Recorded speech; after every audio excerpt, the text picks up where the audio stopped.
Қызыл жебе, 4-ші кітап, Шерхан Мұртаза. Қазығұрт, Түркістан Совнаркомының төрағасы Рысқұловқа елден бір хат келді. Мұжылыңқыраған конверттің сыртына араб әрпімен Ташкент Совнарком Рысқұловқа деп жазылыпты. Конверттің астыңғы жағына Ахат атаңнан деп қойыпты. Рысқұлов өзінен өзі ұялғандай, алақанымен маңдайын сарт еткізді. Дүниеде Ахат деген адам барын ұмытпаса да, есіне жиі түсе бермейтін болған екен. Ұмытқан ғой, ұмытпаған да шығар. Бірақ Түркістанға келе салысымен сүзектен жаңа тұрғанына қарамастан, шеті, шегі жоқ жұмыс деген бір түпсіз теңізге түсті де кетті.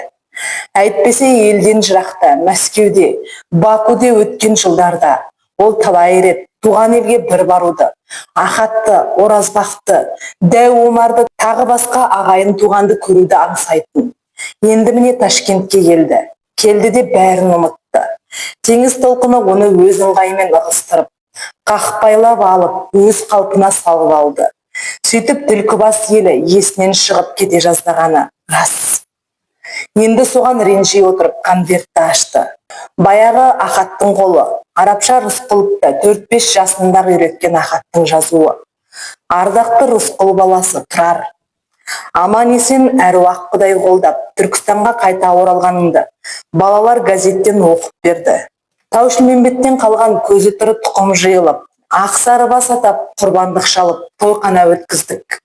Тау-Шілмембетке елден ерекше бөліп беріп жатқан ештеңең болмаса да, біз пақырлар төбеміз көкке жетіп, тақиямызды аспанға лақтырып, өлгеніміз тірілгендей, өшкеніміз жанғандай қатты қуандық. Мен Ахат атаң әлі тірімін, кеудеден жан шықпаған соң жүре береді екенсің. Алланың аманатын ай күні туғанда, өзі қайтып алғанша жер басып қыбырлауға шама бар. Сені жұрт Ленинмен бірге, соның қасында қызмет қылады десті. Артыңнан іздеп табуға менде күш жоқ. Әйтпесе Ленин екеуіңнің қатар отырғаныңды бір көргім ақ келді. Талпындым, кәрі қанат ұша алмады. Тірі пайғамбардың қасында біздің әулеттен Рысқұл баласының отырғанын жаратқан артық көрмесе екен деп дұғаға қостым. Мен кәрінің қолынан келгені сол болды. Әттең дүние, осы мәртебеңді әкең Рысқұл көрмей кетті. Арман сол. Бірақ рухы сезеді ғой, Тәңірім оның о дүниесін берсін. Сенің тұлпар мініп, туыстағаныңа әкеңнің рухы тілеулес емес деймісің? Аруақтар желеп-жебеп, халқың үшін мәртебең биіктеп, абыройың арта берсін. Лажың болса ата-бабаңның топырағы, біздің Түлкібасқа бір келіп қайт.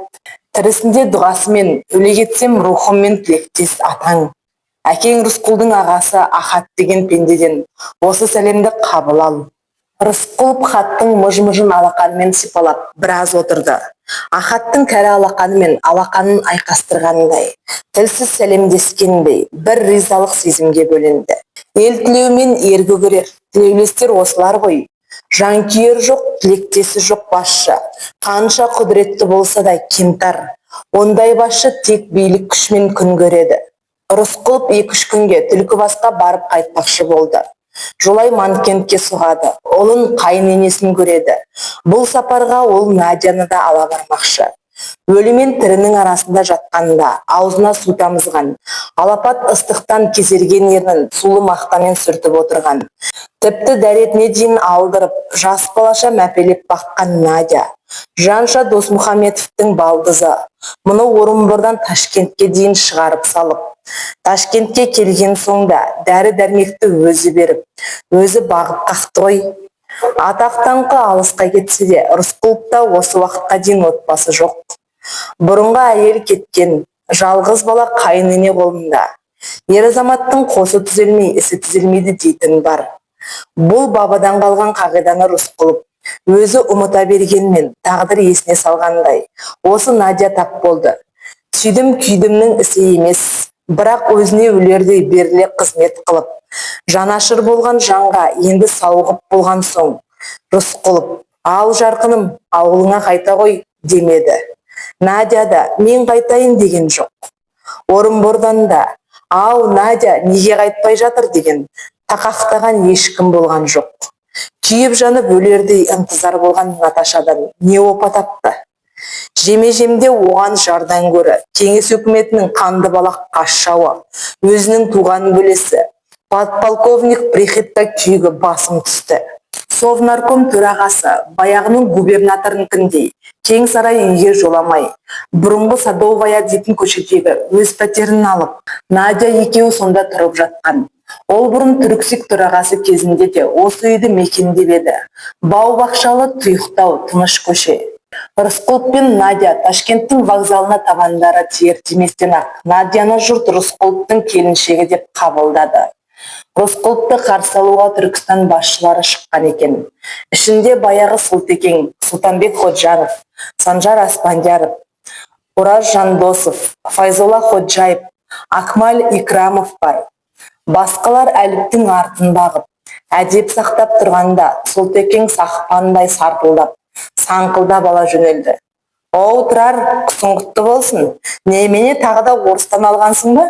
Апыра, осы саған әйтеуір орыстың қыздарақ ыстық көрінеді деп тұрады екен. Мейлі, қадамы құтты болсын, оқасы жоқ. Сұлтеке ол, деп сүзектен тұрған Рысқұлов, боп-боз болып жағдайды түсіндіргенше, Сұлтанбек қайтадан бастырмалата жөнелді. Апырай, кінәлағаным емес, көңіліңе ауыр алмашы. Мейлі, өзіңе ұнаса болды да. Соны айтып болмай, Надяға бұрылып, үйірліп ала жөнелді, орысшалап. Атың кім, шырағым, деді. Надя, Надежда Константиновна. О, үлкен жеңгемізбен аттас екенсің. Қасиетті есім екен. Сұлтанбек Ходжанов, қайнаған боламын.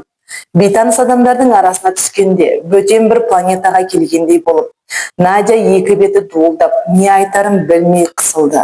Қайнағасы несі? Бұл елде жасы үлкен кісілер осылай танысатын шығар, деп ойы он саққа жүгірді. Әй, Сұлтеке-ай, бүлдірмесең жүре алмайсың ау, деп Санжар Аспандияров мұртын сыпайы ғана күліп қойды. Өзі жолдан қажып келе жатқан Рысқұлов мән-жайды егжей-тегжейлі түсіндіріп жатпады. Сұлтанбек Ходжанов айылын жимай, жан-жағын барлап, байқап жатпай, тағы бір аңқылдақтау, бірақ дарақылау мінезден арылмай, ойындақсын жасыра алмай айта салды. Мейлі, тұрар, сенің Цезарь патшадан нең кем? Тарихта Цезарь покидает Рим, чтобы завоевать Рим дейтін бір қанатты сөз бар. Сенде Түркістаннан кетіп едің, Түркістанды қайтадан жаулап алдың. Жарайсың, ерім, бұл нағыз ердің ғана қолынан келеді. Оу, өзіңнің өңің шамалылау ғой. Апырой, Сұлтеке, қойсаңшы енді, деп Санжар Аспандияров, зиялы жұмсақ мінез кісі ғой. Соның өзі қатуланып кетті. Тұрар науқастан тұрды, әрі жолдан қажып келе жатыр. Мазасын алмайық та, Аспандияровпен бетпе-бет келуден тайсақтайтын Сұлтекең. Қойды қойбай, қойдық сәке, деп кеңк-кеңк күлді. 2 жылдық айырылысудан кейін өзінің комиссарларымен Тұрар Рысқұлов Ташкент вокзалының басында осылай табысты. Ахаттың хатын алғаннан кейін Рысқұлов үйіне келген соң Надяға: Наденька, ертең жол жүреміз, дайындал, деді. Қайда? Надя Орынборға қайтармақшы ма деп таңғалғандай болды. Шымкент өзіне, Манкентке, одан соң Түлкібас дейтін жерге барамыз. Айтып едім ғой, онда ұлым тұрады. Туған туысқан бар. Солардың тірісіне сәлем, өлгеніне бата деген болады. Оған не дайындық керек? Мен дайын дегендей Надя өзінің сыпайы ғана киім басына қарады. Дегенмен магазиннен өз қалаған киіміңді ал. Әрі ана Мұхсина апайға айтып, сәлемдеме алыңдар. Білесің бе? Сәлемдеме, базарлық болады, ауылға құр бармайды. Өрік мейіз. Елизавета Петровнаға бір тәуір көйлек, деп Рысқұлов Надяға ақша ұсынды. Надя именшектей тұрып ақшаны алды. Бәрі де бірте-бірте ерлі-зайыпты адамдардың тіршілігіне өзінен өзі ұқсай берді. Енді осы үйдің хозяйкасы сен, ие бол үйіңе, деді Рысқұлов. Айтуын айтса да, Сұлтекемнің сандырағы келді ақыра, деді ішінен. Надя өте бір жұмсақ, наздылау ибалы қылықпен келіп, Рысқұловтың мойнынан құшақтап, екі бетінен кезек-кезек шөп-шөп еткізіп, кең кеудесіне басын тығып көзін жұмды. Дорогой мой, бессенный, деп сыбырлады. Рысқұловтың есіне Наташа түсті. Ол да осылай құшақтап, сүйіп, тек милый деуші еді. Оның сыбырынан жалын атқылағандай болушы еді. Сонда аса сабырлы Рысқұловтың да көкірегі көріктей көтеріліп, басылып, балаша қуанып, ағыл тегіл асау сезімнің басын тарта алмай қалатын. Бұл жолы ондай арындап тұрған сайтан сезім кемшінде, тек туған бауырына мейірлене еміренгендей жылылық бар. Ол Надяның сырғылт шашынан сипап, балғын денені бауырына қысты. Осылайша Рысқұл осының төбесі шошайғандай болды. Тағдыр шығар, жазмыштан озмыш жоқ деген, алғаны тағы да орыс ағайыннан болды. Мұны Ташкенттің зиялы қауымы қалай қабылдайды? Ел не дейді деп ойлап Рысқұлов көп қиналған жоқ. Үйлену екі адамның әйтеуір қол ұстаса салуы емес. Оның ар жағында елмен қатынас, тіпті көрші қолаңмен қатынас деген болады. Ол қатынастың дәнекері әйел. Әйелі орыс деп Рысқұловтың есігін жекжат жұрат дос жаран ашпай қойса, қанша үкімет болсаң да, жеке басыңа сын. Әйел алысты жақындатады, жақынды жаныңдай қадірлі етеді. Әйел алысты қиыр, жақынды жат қылады. Әйел тек аяқ табақтың айналасы ғана емес. Әне Сотекеңнің үйіндегі күләнді жеңгей, жоқтан бар, бардан бал жасайтын нағыз көреген әйел. Үйінен қонақ, дастарханнан ас кетпейді. Сол себепті де Сұлтекемнің төңірегіне топ жиылғыш, үйінің қақпасы айқара ашық. Сұлтекемнің үйі әрі үй, әрі кеңсе сияқты. Мол дастархан басы үлкен-үлкен түйінді істер шешіліп жататын кішігірім құрылтай сияқты. Ақжарқын сарамжал күләнда жеңгей болмаса, кім біледі, Сұлтекемде мұндай мырзалық болар ма еді? Баяғыда Наташаның тұсында Рысқұловтың үй қызметінде болған татар кемпір Мұхсина Тұрармен туған баласындай жылап көрісті. Батырем Тұрар, қыр қазылары кебек үйлер, өткәш, келгенсәң инде, Ходайым хайырлы қадам етсен, деп сыңсыды. Тамағынан бір байлап алған Ақжаулықтың ұшымен қызыл жиек көкшіл көзін сыртты. Мен бик сағындым сене, бит. Мұнда айтылар, кахар сухнар, Рысқұлов инде қайтырға бөлмей деп. Мен айта уларға, кило Рысқұлов тем. Рысқұлов қояш кебек, қояшыны келтірмеу мүмкін түгел, дейім. Мұхсин апай, асырып жібергенсіз енді. Мен күн сияқты емеспін, кәдімгі адамын ғой, деп күлді Рысқұлов. Жоқ, жоғылым алай айтыларға ярамей. Мен қояш, мен кебек фахри, инсанарға, милләтларға. Сен бит дәулет кешесі, Ленин билән, иптәш битсин, зур кеше. Мейлі Мұхсин апай, мен сіздің бәрмәштеріңізді сағындым. Мұна Надя келініңізге үйретіңіз, жәрдемдесіп жіберіңіз. Надяны айналып толғанып, шалапла орысшалап толып жатқан мақтау сөз, құтты болсын айтып болып, Рысқұловқа бұрылып, тағын бер русыны келтіргенсін, мұсылман юхмы шул Московларда, деп күбірледі. Ол мұсылманша біледі, Орынбордан ғой, түсінеді, абайлаңыз, деді Рысқұлов қорқытып.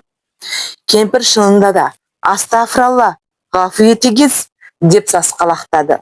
Орынборда менен абызы тура, деп Надяға жымия қарап, іші жылып қалды.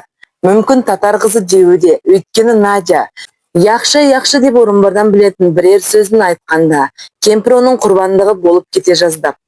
Оршықша зыр жүгіріп, бәрәміш қамына кірісті. Надя Мұхсинаның зыр жүгіргеніне ыңғайсызданып, іске өзі де кірісе жөнелді. Барып қайт, бірақ қасыңа қарулы адам ал.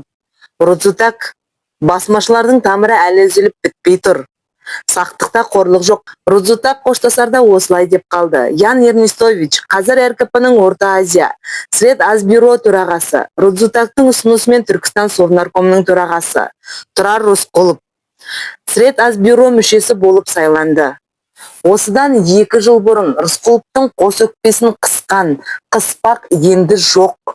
Арқа басы кеңіп, құлашы кең жайылған. Рудзутак сындай ермен жұмыс істеу, ләззатты бейнет.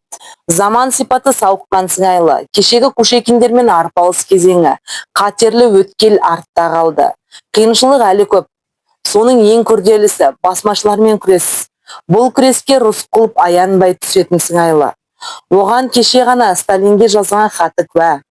Рудзутакпен тіл табысып, қоян қолтық іске кірістік. Ең бастысы басмашыларды жою. Бұл күреске мен құлшына кірістім, деп жазды Рысқұлов. Сонымен қасына қарулы көмекші алып, Надя екеуі шопырмен төртеуі. Ташкенттің уышуынан сырғып, теріскейді бетке алғанда. Алдыдан сары жасыл кең дала көсіле берді. Күн қақтап қаңсық тартқан жусан иісі танауды қытықтағандай. Мұндайға үйренбеген Надя әуелде түшкіріп алды. Кедір-бұдыр қара жолда, қара машина барын салып бақса да, жүріс онша өнбейді. Шоқалақ жүріс қолқаңды түсіре жаздайды. Тарантаспен ақ шықпаған екенбіз деп өкінгендей болды Рысқұлов. Әрі десе мұндай үсті ашық жеңіл машинаны тұңғыш көрген дала халқы қандай. Бірінен бірі естіп қалып, аттыса атқа, атсызы өгізге мініп, тіпті жаяу жалпы жүгіріп, кереметті көруге жолға шығып әуре етті. Тіпті аты жүйріктер жол бойындағы алдыңғы ауылға сүйінші сұрағандай, шапқылап жетіп, керемет келе жатқанын хабарлап үлгерді. Керемет мініп келе жатқанын Рысқұлов екенін біліп қалған біреулер алдағы ауылға тез хабарлап, жарты патшаны дұрыстап бір көруге ынтық болды. Машинаның алдынан арқандай керілді. Қарулы қарауыл бұл шоғырдан қорқып, наганына жармаспақ болғанда Рысқұлов тыйып тастады. Халыққа тасыраң мінез көрсетпе деді. Иә, бұл Ташкенттен Қытайға қарай керілген қара жолдың бойымен қаздай тізіліп, түйелі керуендер өткен, аттылы жаяу кімдер жүрмеген. Бірақ мотор мінген, темір тұлпар мінген адамның өтуі тұңғыш рет еді.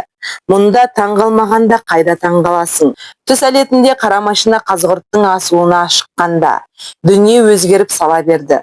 Терістік шығысқа қарай телегей теңіз, бұйра толқын, қат-қат қатпарлы қыраттар, көз жетер қиырға дейін көсіліп жатты. Телегей теңіз тулап-тулап, толқып жатып, бір сәтте міз бақпай, мәңгі бақи қатып қалған сықылды.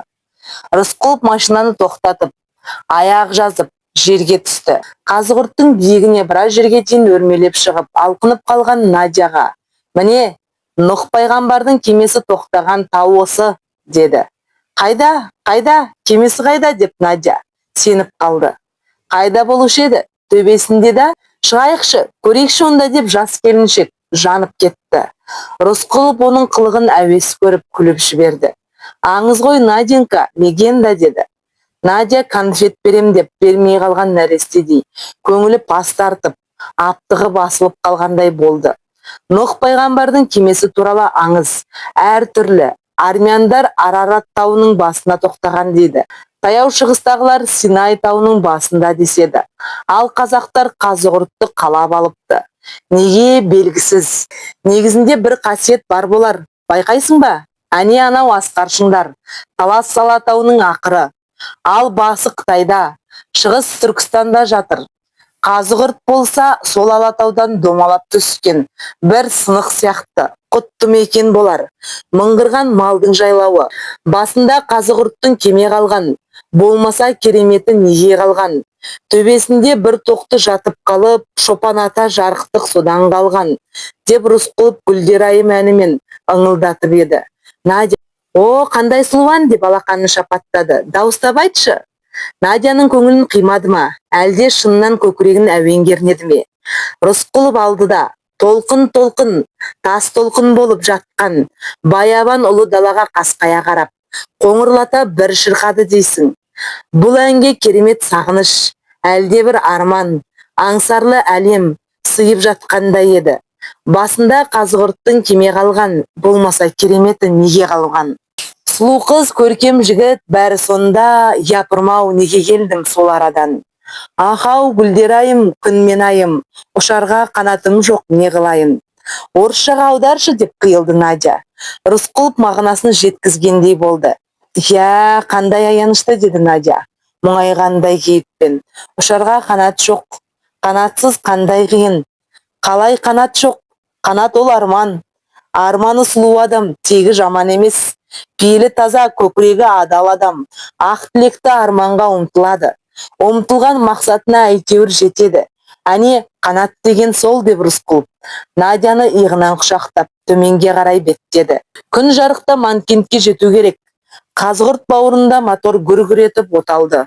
Шатырының қамысы қарауытып, ескірген абажадай төртбақ үйдің тұсына қара автомобиль тоқтағанда, әуелі шынжырлы көктөбет арсылдап, ары-бері артырылып, аспанға шапшыды. Өмірі көрмеген қара темір домаланып келіп тұра қалғанда, не ат емес, не түйе емес, не сиыр емес, бұл не деп қатты қобалжыды. Иісі де бөтен. Жер майсасы ма, әлде қалай бұрын мұрын сезбеген жат иіс. Зәуде шынжырдан босаса, не де болса тайсалмай, қарсы шауып, бас салмақтай жанталаса жұлқынады.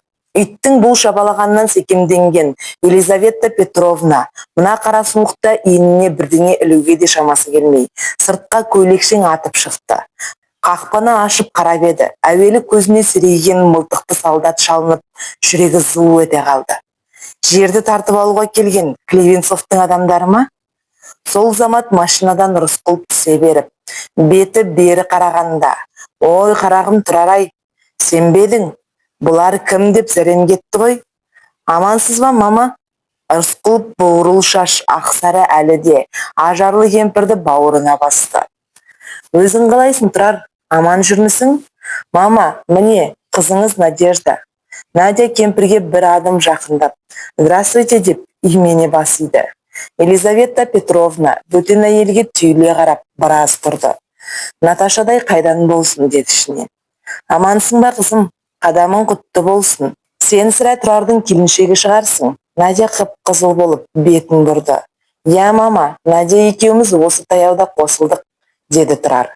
Әрине, заңды ғой. Жап-жас жігітсің. Қашанға бойдақ жүресің. Наташаның басы бос болса бір жөн. Алдымен кеткен Наташа, сен кінәлі емессің», деп ақылды кемпір әңгіменің жігін жатқыза, жылы-жылы сөйледі. Күн бұлттанып терістіктің ызғарлы жері, теректердің қураған жапырағын жамыратып, бойды суық шалғандай болды. «Рысқұлов көйлекшең тоңып қалатын болдыңыз-ау?» дегенше қақпадан біреу баспалап қарап, бері қарай толқын-толқын қара шашын тудыратып баласының басы көрінді. Өп үлкен қап-қара көздері: «Бұлар кім? Кімсіңдер?» дегендей үнсіз қадалды. Кемпір шешесін іздеп шығып кеткен шығар. Бұл да көйлекшең екен. Жүні үрпиіңкіреп кетіпті. Бала жалаң аяқ екен. Рысқұловтың жаны шырқырап дауыстап жылайын десе, оның жөнін таппай, үндемеуге тағаты жетпей, қабағы түйілі үнсіз балаға қос қолын жая ұмтылды. «Ескендір!» Кемпір жатырқап бақырып жылап бәле болар ма екен деп күдіктенді. Рысқұлов баланы қос қолтығының астына тік көтерген бойда баласының бетіне үңіле қарады. Әке астында, бала үстінде тұрып, бір-біріне көзбен тілдесті. Абайыр болғанда бала жылаған жоқ, бірақ райда берген жоқ. Қабағын түйген бойда әлі ләм демеді. Рысқұлов ұлының жол тоңдырған томпақ бетін бетіне басып, қатты да қалды. Құлағына баланың күрсінген дыбысы келді. Рысқұлов көзінен жас қалай ыршып кеткенін білмей қалды. Көзілдіргі буланып, бұлдырап кетті. «Папа», деді Елизавета Петровна немересіне. Бала сол сазарған қалпы кішкентай сұқ саусағымен көзілдіріктің алтын жиегін сызғылады. Ол онша қызық еместей, енді Рысқұловтың қоп-қою шашын сипалап көрді. Темірдің аты темір ғой, ол арқылы ешқандай белгі таппағандай. Енді шашты сипалағанда туыстық бір ыстық сезім, алақанын жылытқандай, әлде бір түсініксіз түйсікпен, табиғат о баста зердесіне құйып қойған сезіммен, бұл ересек адамның ең жақын жан екенін ұққандықтан ба, әлде Рысқұловтың қайратты шашы нәзік алақанын қытықтады ма? Бала жымиғандай болды. Рысқұловтың көзілдірген саусағымен шұқып, «Папа» деді. «Бейшара тірі жетім» деп кенет Елизавета Петровна теріс айналып кетті. Алабажақтау алжапқыштың етегімен бетін басты. Рысқұловтың жүрегі зырқ етті. Баяғыда меркенің базарында оғанда бір бейтаныс «Байқұс тірі жетім» деп басынан сипағаны есіне сап ете қалды. «Менің тірі жетімдігім зорақылықпен болды. Ал Ескендірдікі не? Неге тірі жетім?» деп тұрды ішінен Рысқұлов. «Қой, ішке кірейік, күн суытып барады ғой», деп кемпір кенет қайта жайдарланып меймандарды үйге шақырды. Бұл кезде қара автомобильді көзі шалған тірі жан, айнала орыс қазақ көршілер жиылып қалған екен. Жалаң аяқ, жалаңбас құр көйлекшең баласын Рысқұлов пальтосының түймесін ағытып, бауырына басып тұрған күйі, жиылған жамиғатқа қазақша орысша амандасып басиды. Арасында ара-тұра көзі ашық сауаттылары, тіпті саясатшылары да бар екен. Жолдас Рысқұлов, Түркістанға қайтып келген қадамыңыз құтты болсын. Халқыңызға қандай жақсылық айтасыз? Басмашылардан қашан құтыламыз? Мектеп ашыла ма? Мойынсерікке күш көлік беріле ме деп сұрақтың астында алып, ентелеп бара жатыр еді. Елизавета Петровна, ау, бұл жерде съез ашылып жатқан жоқ қой? Өзі жолдан шаршап келген кісіні алқымынан алғандарың, не қылғандарың деп реніш білдірді. Рысқұл бейнесіне қарап күліп, мама, олардың сұрақтары өте орынды, жауапсыз қалдыруға болмайды. Онда өзің біл дегендей кемпір Рысқұловтың қолындағы балаға қол соза беріп еді. Ескендір бұртиып әкесінің бауырына тығыла түсті. Бөтеген түскір, қарашы тани қалуын, жақынды итпен бала таниды деген осау, деп Елизавета Петровна да көңілі жібігендей кішкентай немересінің дудар шашпасынан ұйпалап қойды. Үйге кіріп кетіп, өзі үстіне пальто киіп, Ескендірдің ақ қоян бөркін әкеп кигізді. Бұл кезде Рысқұлов жиналған жұртқа, қазіргі ең басты міндетіміз басмашылармен күреске аянбай кірісу. Өйткені олардың озбырлығынан жұрт жалығып болды деді. Басмашы болғанда олардың басшылары қасарысып тұрған. Әйтпесе сарбаздары зорлықтың күшімен ғана амалсыздан жүр. Зорлықпен басмашы тобырына қосылғандарға үкімет кешірім жасайды. Соны оларға түсіндіре білуіміз керек. Сарбазсыз қалған сардарлары не бітірмек? Олардың күні батты. Құр бекер халықтың обалына қалды. Басмашы қазір бұдан 2-3 жылғы басмашы емес. Ондағы алданғандардың да көзі ашылып, кеңес жағына өтіп жатыр. Абырой болғанда Шымкент уезінде басмашылық жоқ. Оның жұрнағы қазір Ферғанада, Хорезмде ғана. Ал мектепке келсек, мектеп ашу үшін мұғалім керек. Ташкентте, Шымкентте мұғалімдерді көп даярлауға күш саламыз. Мектеп жер-жердің бәрінде ашылады. Сауатсыздықты жаппай жою үкіметтің алдында тұрған үлкен борыш. Енді мойынсерікке күш көлік. Бұл алдақашан шешілетін іс. Бірақ оны мандытпай отырған жергілікті басшылар. Мұны таяу уақытта жедел қолға алмақшымыз. Алдағы көктемнен бастап мойынсерікке берілетін жерге лайықтап тұқым, күш көлікте бөлінеді. Жолдас Совнарком деп жирен сақал жылтың көз біреу қол көтерді. Декрет бойынша үкімет менің жерімді тартып алды. Сөйтіп жалаңбұттарға берді. Мейлі солай-ақ делік. Ал сіз Совнаркомсыз. Меніңіздің еленіп отырған жері мұншама. Ол қос қолын жайып жіберіп, ағаштары жапырағы төккен алмабақты көрсетті. Бұл қалай, декрет жалпыға бірдей емес пе? Әй қақпас Клевенцов, деп шаңқ етті Елизавета Петровна.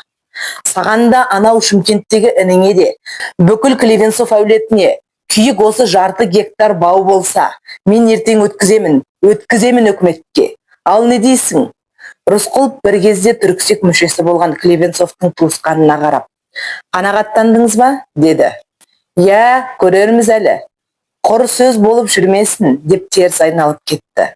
Басқалар Рысқұловқа ризалық білдіріп, бір жағынан жолынан бөгегендеріне ыңғайсызданып, кешірім сұрап, рахмет жаудырып үйіне тарай бастады. Тек қара автомобильді қызықтап, қимаған кір қожалақтау балалар ғана кеткен жоқ. Шынжырлы төбет оларға болды жетті, қайқайыңдар дегендей, әлі де арсылдап, сым темір бойымен шынжырын солдырлатып, ашулы кейіппен ары-бері теңселіп жүр.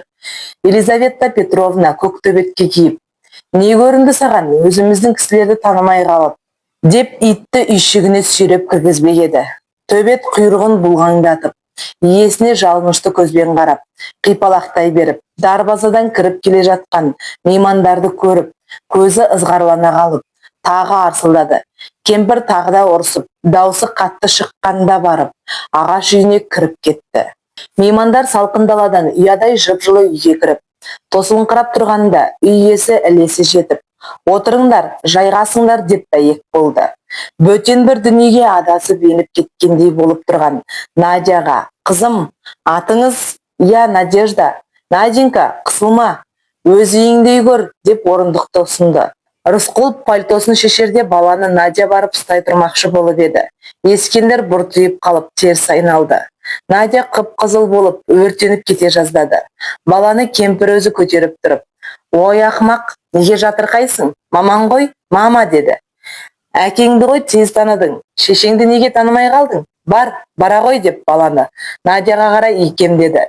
Надя қолын имене созып, Құдайға іштей жалбарынып, меселімді қайтара көрме деп тіледі. Балпанақтай сүп-сүйкімді балауса бола тұра, көзі кірпік қақпай, секемдене қарайды. Надяның бет пішінін әбден анықтап алды ма, кім білсін. Әлден уақытта барып, жұп-жұмыр, жұп-жұмсақ қолын созды. Мұны бәрі де жақсылыққа жорыды. Надя балаға бойын үйретуге бар өнерін аямай-ақ салды. Ары-бері әткеншекше теңселіп, бауырына қысты. Бірте-бірте қолтығынан алып, аспандата лақтырды. Бала тіпті сықылықтап күліп те жіберді. Сөйтіп не керек жетім қозы бөтен саулыққа бауыр басқандай болды. Адам шіркін мейірімге зәру. Дүниедегі небір қатыгездік, қаныпезер тас жүрек мейірімсіздік, сол ана сүтімен қоса мейірлі, шуақ, жылы сезім жетіспегендіктен шығатын шығар. Әсіресе нәресте ана сүтімен ауызданбағаны қандай қиянат. Мұна Ескендір ана мейірімі тұрмақ ана сүтінде ембеді. Шешесі Наташа сұлу наз бедеудей саңындап, басқа бір жайлаудың қызығымен шамаң барда шайқап қал деп мұны тастап кетті. Араға жылдар салып, әкесінің келген беті мынау. Бала бейшараны ата салған жолды, ана пішкен тонды көруге жазсын. Әкесі өткен өкініштің орнын опыра толтырғысы келгендей, толғанып, Ескендірдің асты үстіне түсті. Дегдар бала әбден үйреніп, жатырқаудың жұқанасы да жоғалған кезде, жалғыз ұлын мойнына мінгізді. Тіпті кілемнің үстіне төрттағандап отыра қалып, Ескендірді арқасына қондырып, ат болып ары-бері шапқылап, тіпті кісінеп те қойды. Бұған бала мәз болып, шегін тарта күлді. Күйеуінің бұл қылығына Надя да күліп қалыпты. Неткен балажанды, менен баласы болғанда да осылайша ойнатар ма екен? Тұрар, шаршадың ғой, енді маған бер, деп қол созады Надя. Әлгінде ғана сол құшақтан шықса да, бала Надяға қадала қарап, сен кімсің дегендей томсыраяды. Бара ғой, мама ғой, дейді Рысқұлов. Бала енді Рысқұловқа қарап ұзақ қадалады. Сен кімсің? Тұрып ақыры қос қолымен әкесінің мойнынан құшақтай алады. Сонда Рысқұлов енді өле кетсе де арманы жоқ адамдай мың жасады. Төсекке жатар шақта Тұрар мен Надя отырған бөлмеге есік қағып ұйықтап қалған Ескендірді көтеріп, Елизавета Петровна кіріп келді. Кешіріңдер, мына баланы орталарыңа алып жатыңдар, деді бұрынғы генералша, адуындау сөйлеп. Иіс ала берсін, үйренсін. Байқаймын, сірә оны алып кетуге келген сыңайларың бар. Сондықтан амалдаңдар. 2 жастан енді асты ғой. Туасы менің кәрі төсімді аймалап өсіп еді. Менің жамау жүрегімді жылытып жүрген жалғыз жәдігер осы еді. Жалғыздыққа мен де көндіге берейін. Адам байғұсқа жылылық керек, әсіресе қартайған шағында. Өзімнің кәрі деміммен өзімді қайтып жылыта алармын, білмеймін. Кемпір енді кемсеңдеп, былқ-сылқ еткен балғын баланы кең кереуеттің ортасына жатқызып, шашын сипады. Олай демеңіз, мама, біз сізді жалғыз қалдырмаймыз деп Рысқұлов қайыненесін жұбатқан болды. Я, Тұрар шын айтады, бізбен бірге болыңыз, деп Надя үн қосты. Кереуеттің шетіне ғана шоқиып отырып, Ескендірдің үстіне көрпе жапты. Ертең Түлкібастағы құдаларыңызға барамыз. Содан соң бір жолата Ташкентке көшіріп аламыз, деп Рысқұлов қиыннан жол тапқандай жарқын сөйледі. Білмеймін, дүниенің басы сайран, ақыры ойран деген осы шығар. Кемпір үхілеп алды. Баланы да қимаймын. Үйренген тіршілікті тастап, бөтен жерге барғымда келмейді. Әрі десе Рысқұлов генералдың кемпірін қолына кіргізіп алды деп. Әлгі достарың тағы да жала жабар. Біздің қарғысатқан әулетпен туыстасқаның ұдайы алдыңнан кесір болып шыға беретін көрінеді ғой. Ана жылы сайтан алғыр Клевенцов Рысқұлов генералдың қызын алды. Қайын енесіне өкіметтің жерін берді деп әбден қызыл кеңірдек болыпты ғой. Сол жолы Рысқұлов жас келіншегін Ескендірді алып Түлкібасқа барып қайтты. Тірісіне сәлем берді, өлгендеріне салауат айтты. Төменгі талас жеріне де соғып, әкесі Рысқұлдың басына барып дұға оқытып, Ескендірге міне мұнда Рысқұл атаң жатыр демекші еді. Бірақ Ташкентке тез оралу керек болды. Келесі бірде реті түсер деп еді. Қу тіршілік ұзын арқан кең тұсаумен ақ босатпай қойды. Рысқұлов Түркістан деп аталатын өмірі қысқа республиканы коммунизмге жалғыз өзі сүйреп апаратындай ақ аянбай бір іске кірісті дейсің. Жалғыз өзі қайдан сүйресін? Соны сезіп жан-жақта шашырап жүрген ерен мықтыларды Ташкентке жинады. Рысқұлов премьер-министр болып тұрған жұлдызды жылдарда Ташкентке Жанша Досмұхаметов, Халел Досмұхаметов, Мағжан Жұмабаев, Мұхтар Әуезов сияқты кілең ығай мен сығайлар жиналды. Рысқұловтың ең зор арманы ежелден туыс, түбі бір, тамыры бір Түркістан мен Қазақстанды біріктіру еді. Бұл екеуі бірігіп, бір республика болғанда, аздың маңдайында бақ тұрмайды дейтін түрмедегі Рысқұл. Рысқұлов көбеюді көкседі. Көксегенді Құдай қос көрмесе, бәрі бекер, бірлік, ірілік. Ал Мәскеу өзінен басқа іріні қалай қояр ма екен? Сталин қателеседі. Мәскеуден телеграмма келді.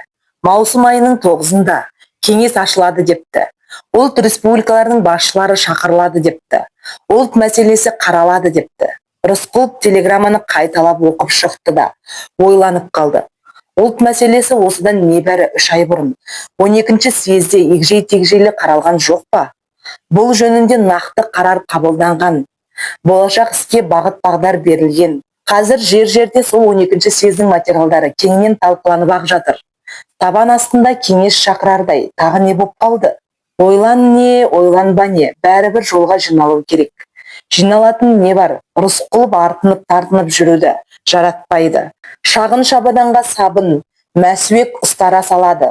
Бірақ обалы не керек, жейдені көп алады. Сонау баяғы Рысқұл әкесінің жағаңды кірлетпе деген зекігені миына қашалып жазылып қалған. Ал енді Ташкенттен Мәскеуге баратын біраз жолдастары дәу-дәу қос шабадан көтереді. Ол не десе іші толған өрік мейіз, қазық арта. Сонша не көрінді? Мәскеуде ашаршылық жоқ шығар енді. Шығыстың дәмі мәскеуліктерге таңсық көрінеді міс. Рысқұловтың жолға дайындалуы жеңіл, бірақ ой ауыр.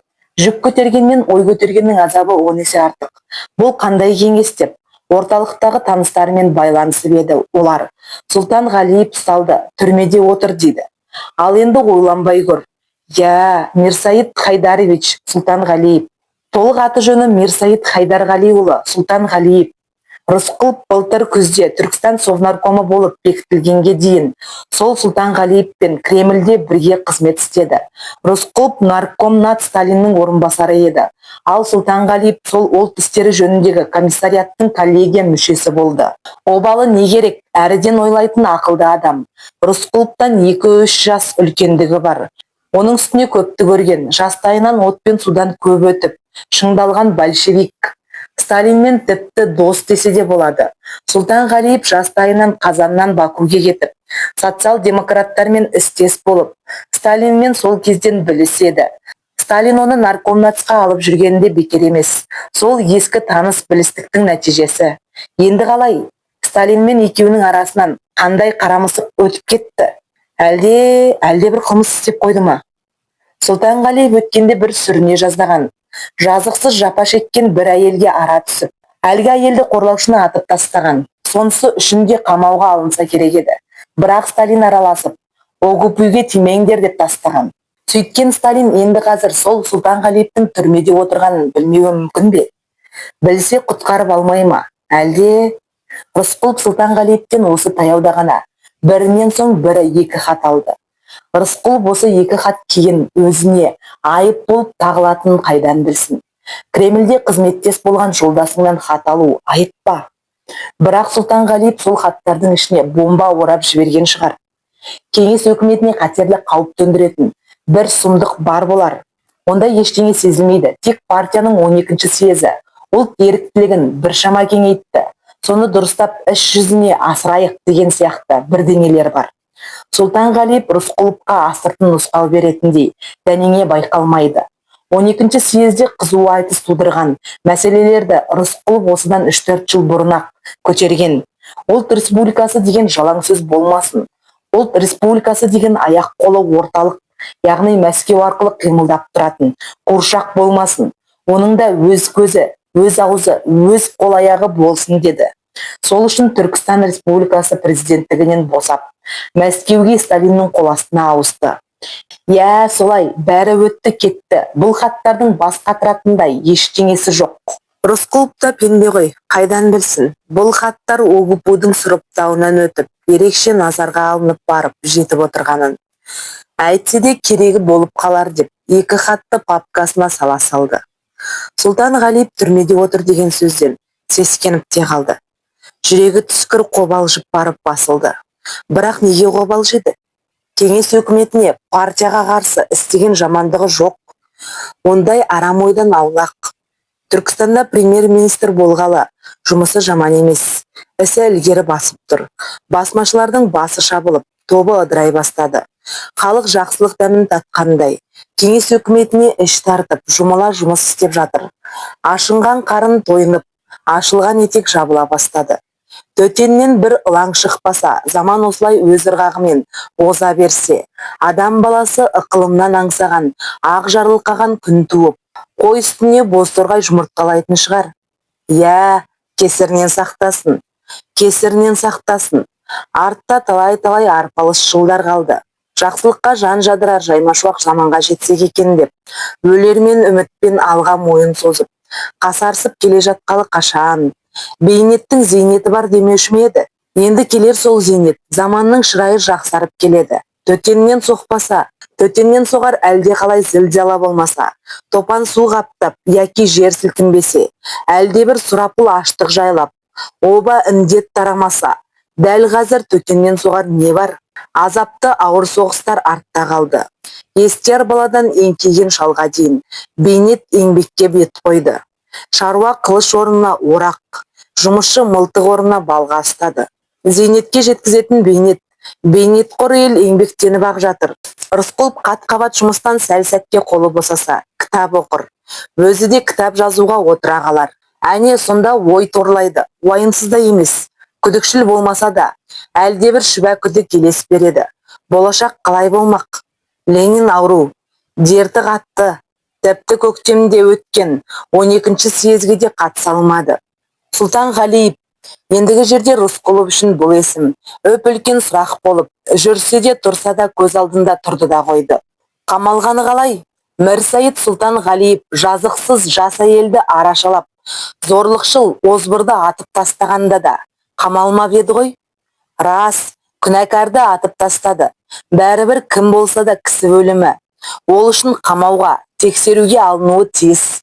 Бірақ Сталин Огупуге Сұлтан Ғалиевке тимеңдер деді де, істі тыйып тастады.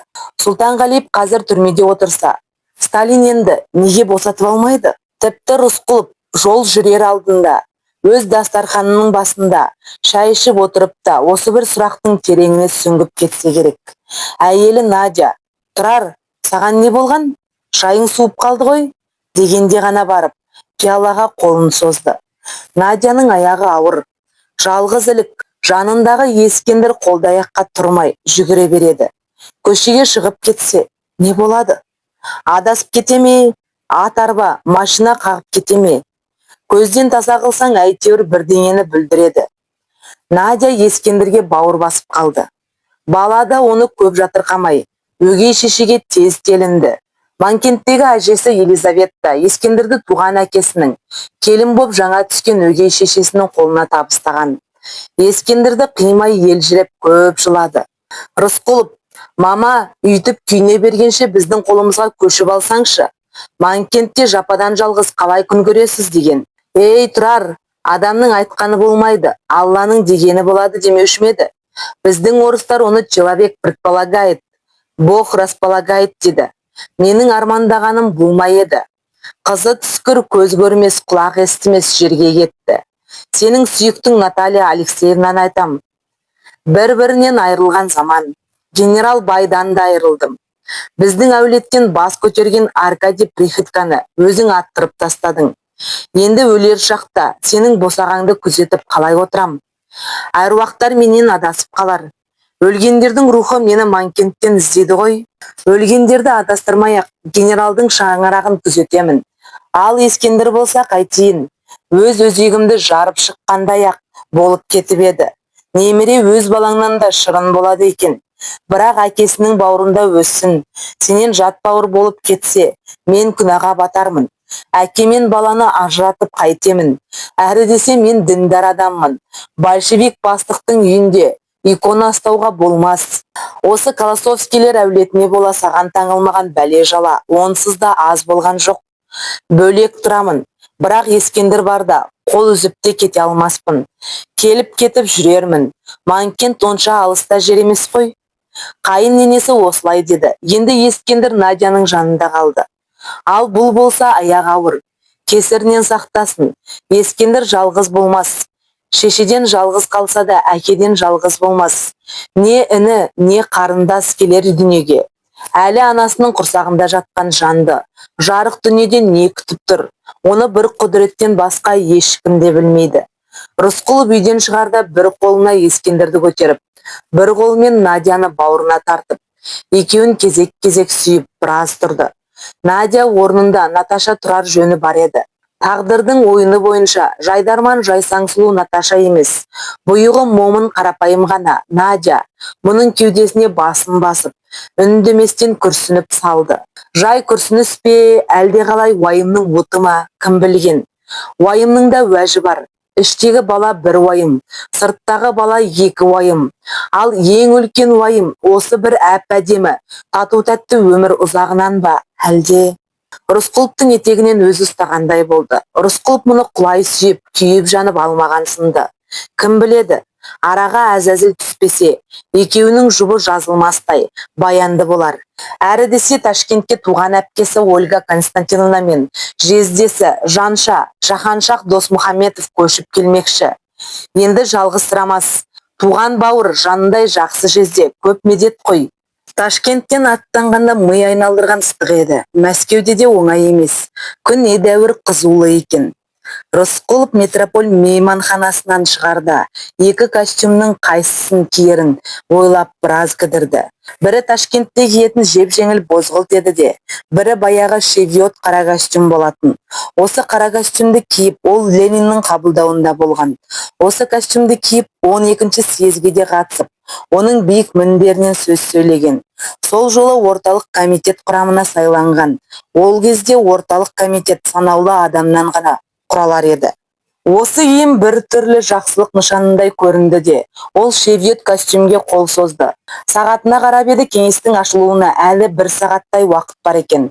Кремль мына тұрған жер ғой, машина шақыртпай-ақ жаяу тартайын деп ойлады.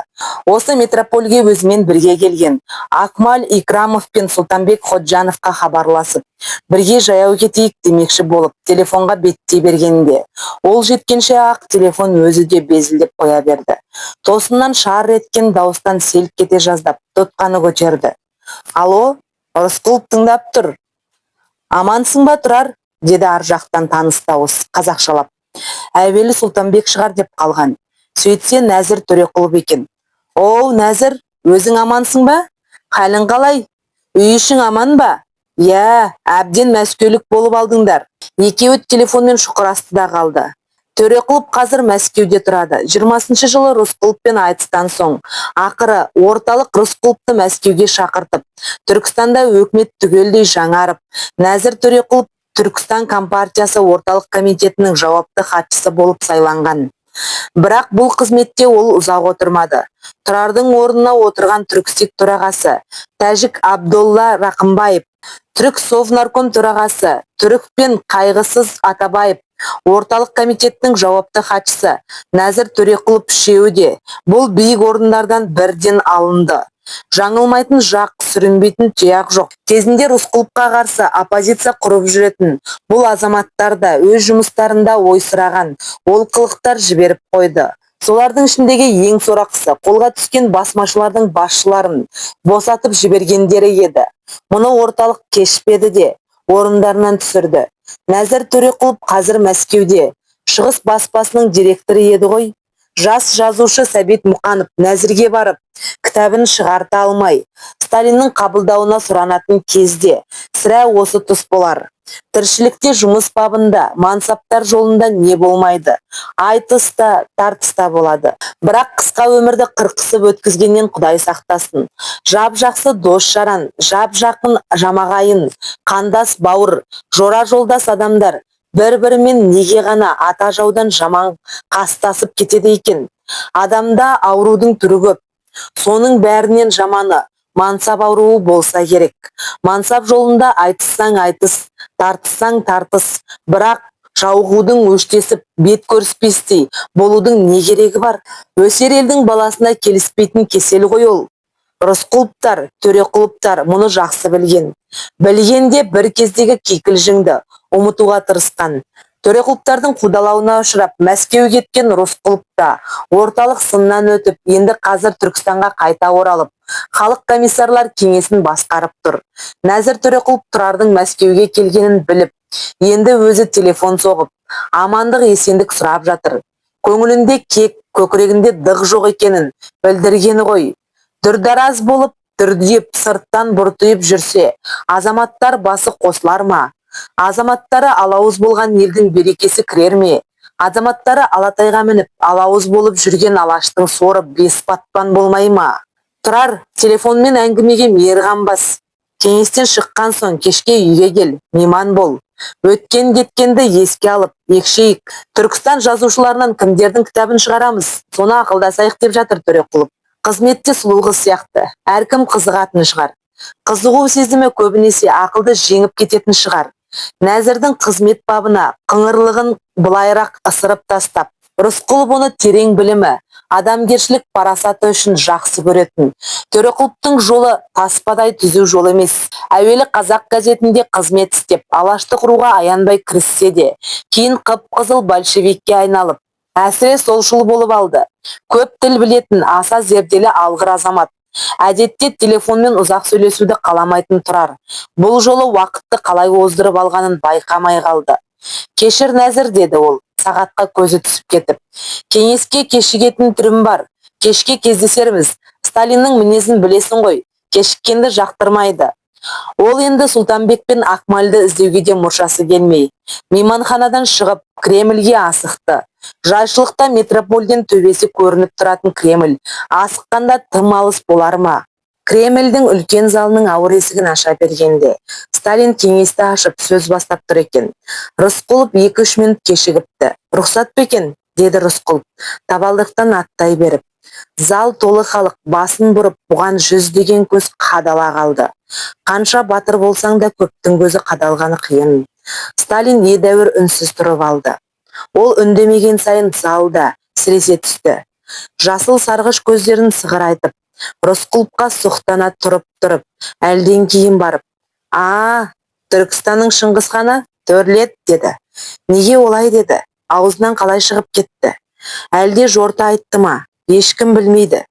Бәлкім Сталиннің өзі де байқамай, сілсіз айта салған шығар. Екеуі наркомнатста бірге жұмыс істеді. Біреуі бастық, біреуі орынбасар болды. Бәлкім бұрыннан әзіл қалжыңдары жарасты шығар. Бәлкім жақсы көргеннен іш тартып айтып тұрған болар. Ол рас. Рысқұловтың батылдығына, алғыр, шапшаң ойлылығына қарата Сталин оны өз қызметтестері арасында Шыңғысхан деп атайтын. Бірақ көпшілік алдында ресми жиналыста айтқан емес. Екеуінің мөлтек сырын мына қалың көпшілік, кілең ығай мен сығай, бүкіл одақтан жиналған басшы қызметкерлер біле бере ме? Кекесін деп түсініп қалмас па екен? Айтылған сөз атылған оқ. Енді не де болса айтылып кетті. Әттең әзіл де болса, ауыздан шықпағаны абзал еді, амал жоқ. Сталин ойланып айтса да, ойланбай айтса да, осы бір жалғыз ауыз келеңсіз сөз кесірге бастамасан не қылсын? Түркістанның Шыңғысханы Төрлет. Төрге грузиннің князы отырып қалған екен. Маған осы бір жерде жетер, деп Рысқұлов алға озыңқырап барып, бос орынға жайғасты. Лезде алай-түлей бір сұрапыл соғып өткендей ақ зал сілтідей тына қалды. Сталин десе деген шығар. Онысы орынсыз көрінсе де кешірімді болар. Өйткені Сталин ғой. Ал Рысқұловтікі қай жүрек жұтқандық, мүдірместен сарт ете қалды-ау. Айылында жиған жоқ. Бекер айттым-ау деп қымсыну да білінбейді. Бойын тік, басын шалқақта ұстап, аспай-саспай барып отырды-ау. Ұлықпен ұстаса кетпей, кешіріңіз деп, басын иіп, бөгіле қалу керек пе еді? Бетегеннен биік жусаннан аласа бола қалса, жаны тыныш жүрмес пе еді? Бірақ баяғы, басына ноқта симай-ақ кеткен әкесі, Рысқұл деген кісі, титтей баласының құлағына құйып қойған өсиеті бар ғой. Шалқайғанға шалқай, пайғамбардың ұлы емес. Еңкейгенге еңкей, әкеңнен қалған құл емес. Деп қай әке, балам жаман, жасық болсын деп тілейді дейсің. Әркім-ақ баласына ақыл айтар-ау, бірақ баланың да баласы бар ғой. Біреуі ақпа-құлақ, айтқаныңды қазір ұмытып кетеді. Біреуі киіз құлақ, қанша айтсаң да түсінбейді. Ал енді құйма-құлақ, әке ақылын бір тамшысында төкпей шашпай, көкірек қалтасына құйып алатын көрінеді.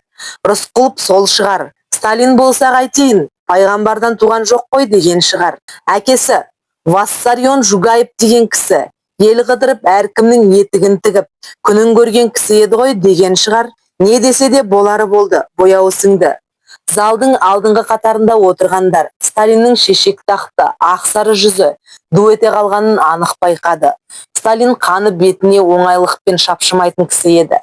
Біразға дейін үнсіз тұрып қалды. Қолындағы бір парақ қағаз едәуір діріл қақты. Содан соң барып, бойын тіктеп, оң жақ қасын керіп тұрып, кеңес жөніндегі сөзін одан ары жалғастыра жөнелді. Бір парақ қағазды су қолымен тұтып, дімкәс сол қолының сұқ саусағын кезеп қойып, орысша сөйлегенде грузинше акценті бұрынғыдан да қоюланғандай әсер қалдырды. Қаралатын мәселе тым ірі, өте күрделі болатын ұлт мәселесі. Соның ішінде ұлтшылдармен күрес жолы, әңгіме өзегі татар ұлтшылы Сұлтан Ғалиев мәселесі. Сталиннің кіріспесінен кейін бұл мәселе бойынша Валериан Куйбышев баяндама жасады. Рысқұловтың баяндама сарынан байқағаны, Сұлтан Ғалиев теріс пиғылдағы адам. Кеңес өкіметінің іштегі және сырттағы жауларымен астыртын байланыс жасап тұрған, Еділ Орал деген дербес мемлекет құру жөніндегі идеяның да авторы Сұлтан Ғалиев көрінеді. Байқайсыз ба, кеңес мемлекетінің қақ ортасынан дербес мемлекет құрмақ болған. Қорқынышты ма? Әрине. Сенесің бе, жоқ па? Ақылға сыйымсыз, мүмкін жала шығар. Түркістанда кеңес мемлекетінен бөліп әкетпекші болды деп Рысқұловқа да жала жабылмап па еді?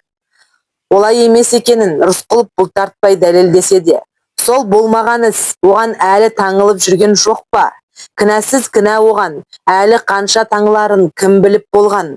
Сұлтан Ғалиевтің Зәки Валидовке жазған хаты қолға түсті.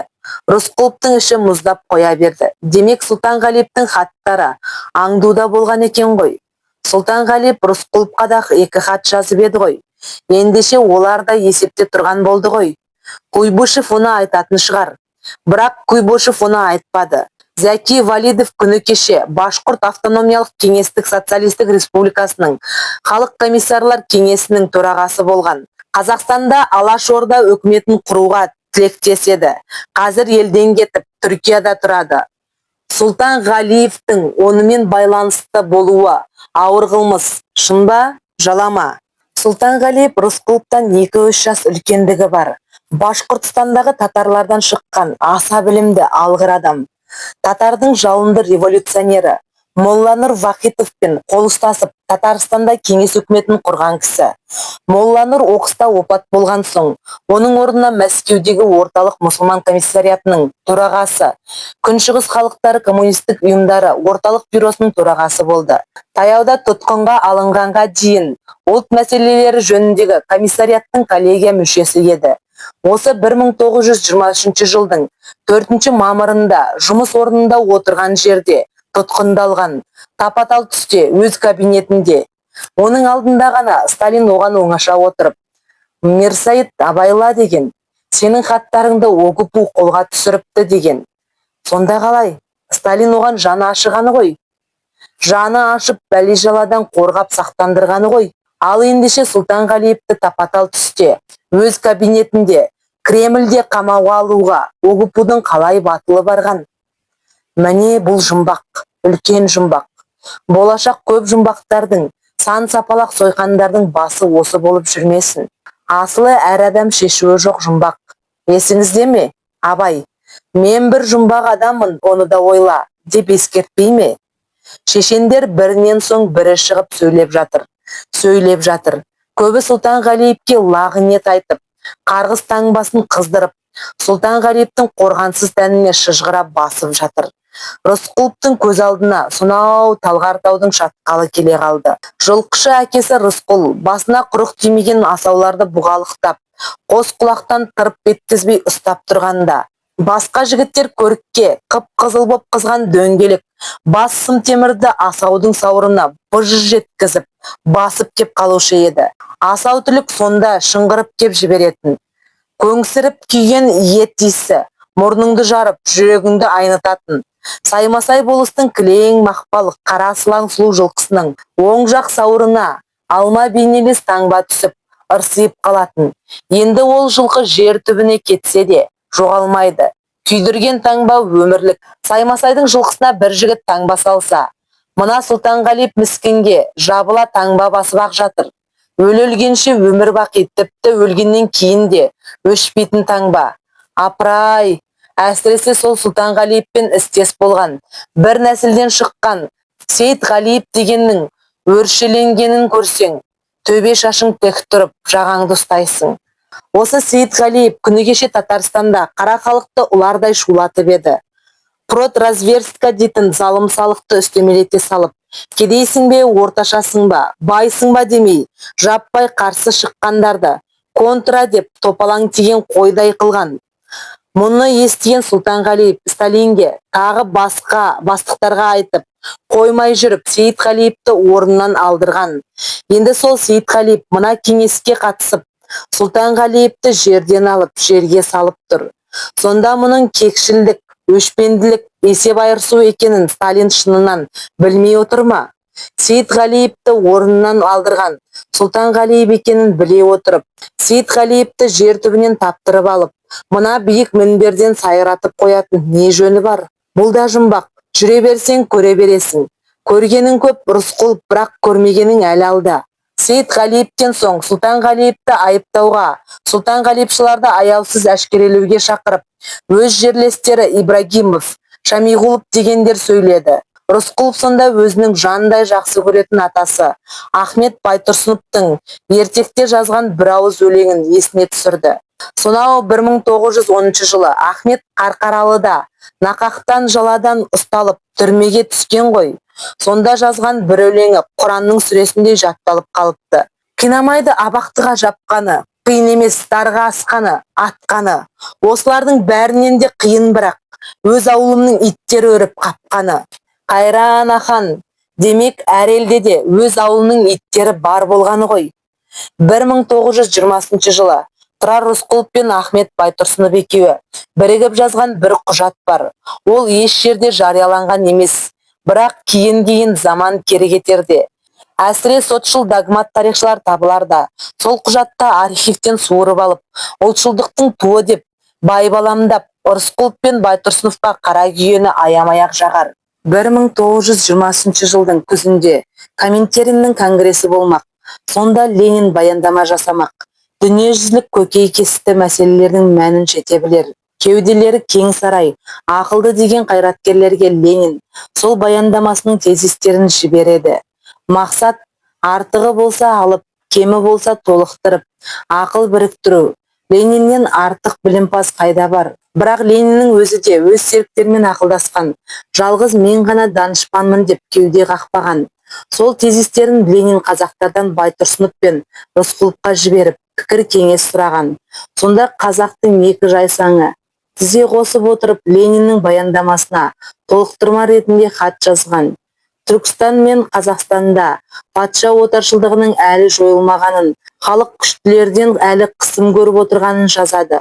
Орталықтан, яғни Мәскеуден келген комиссарлар патша генералдарынан аспаса кем емес дейді. Коммунист колонизаторлар дейді. Демек, дейді Рысқұлов пен Байтұрсынов, біздің шығыста айтқандай, нәжісті нәжіспен жуып болмайды дейді.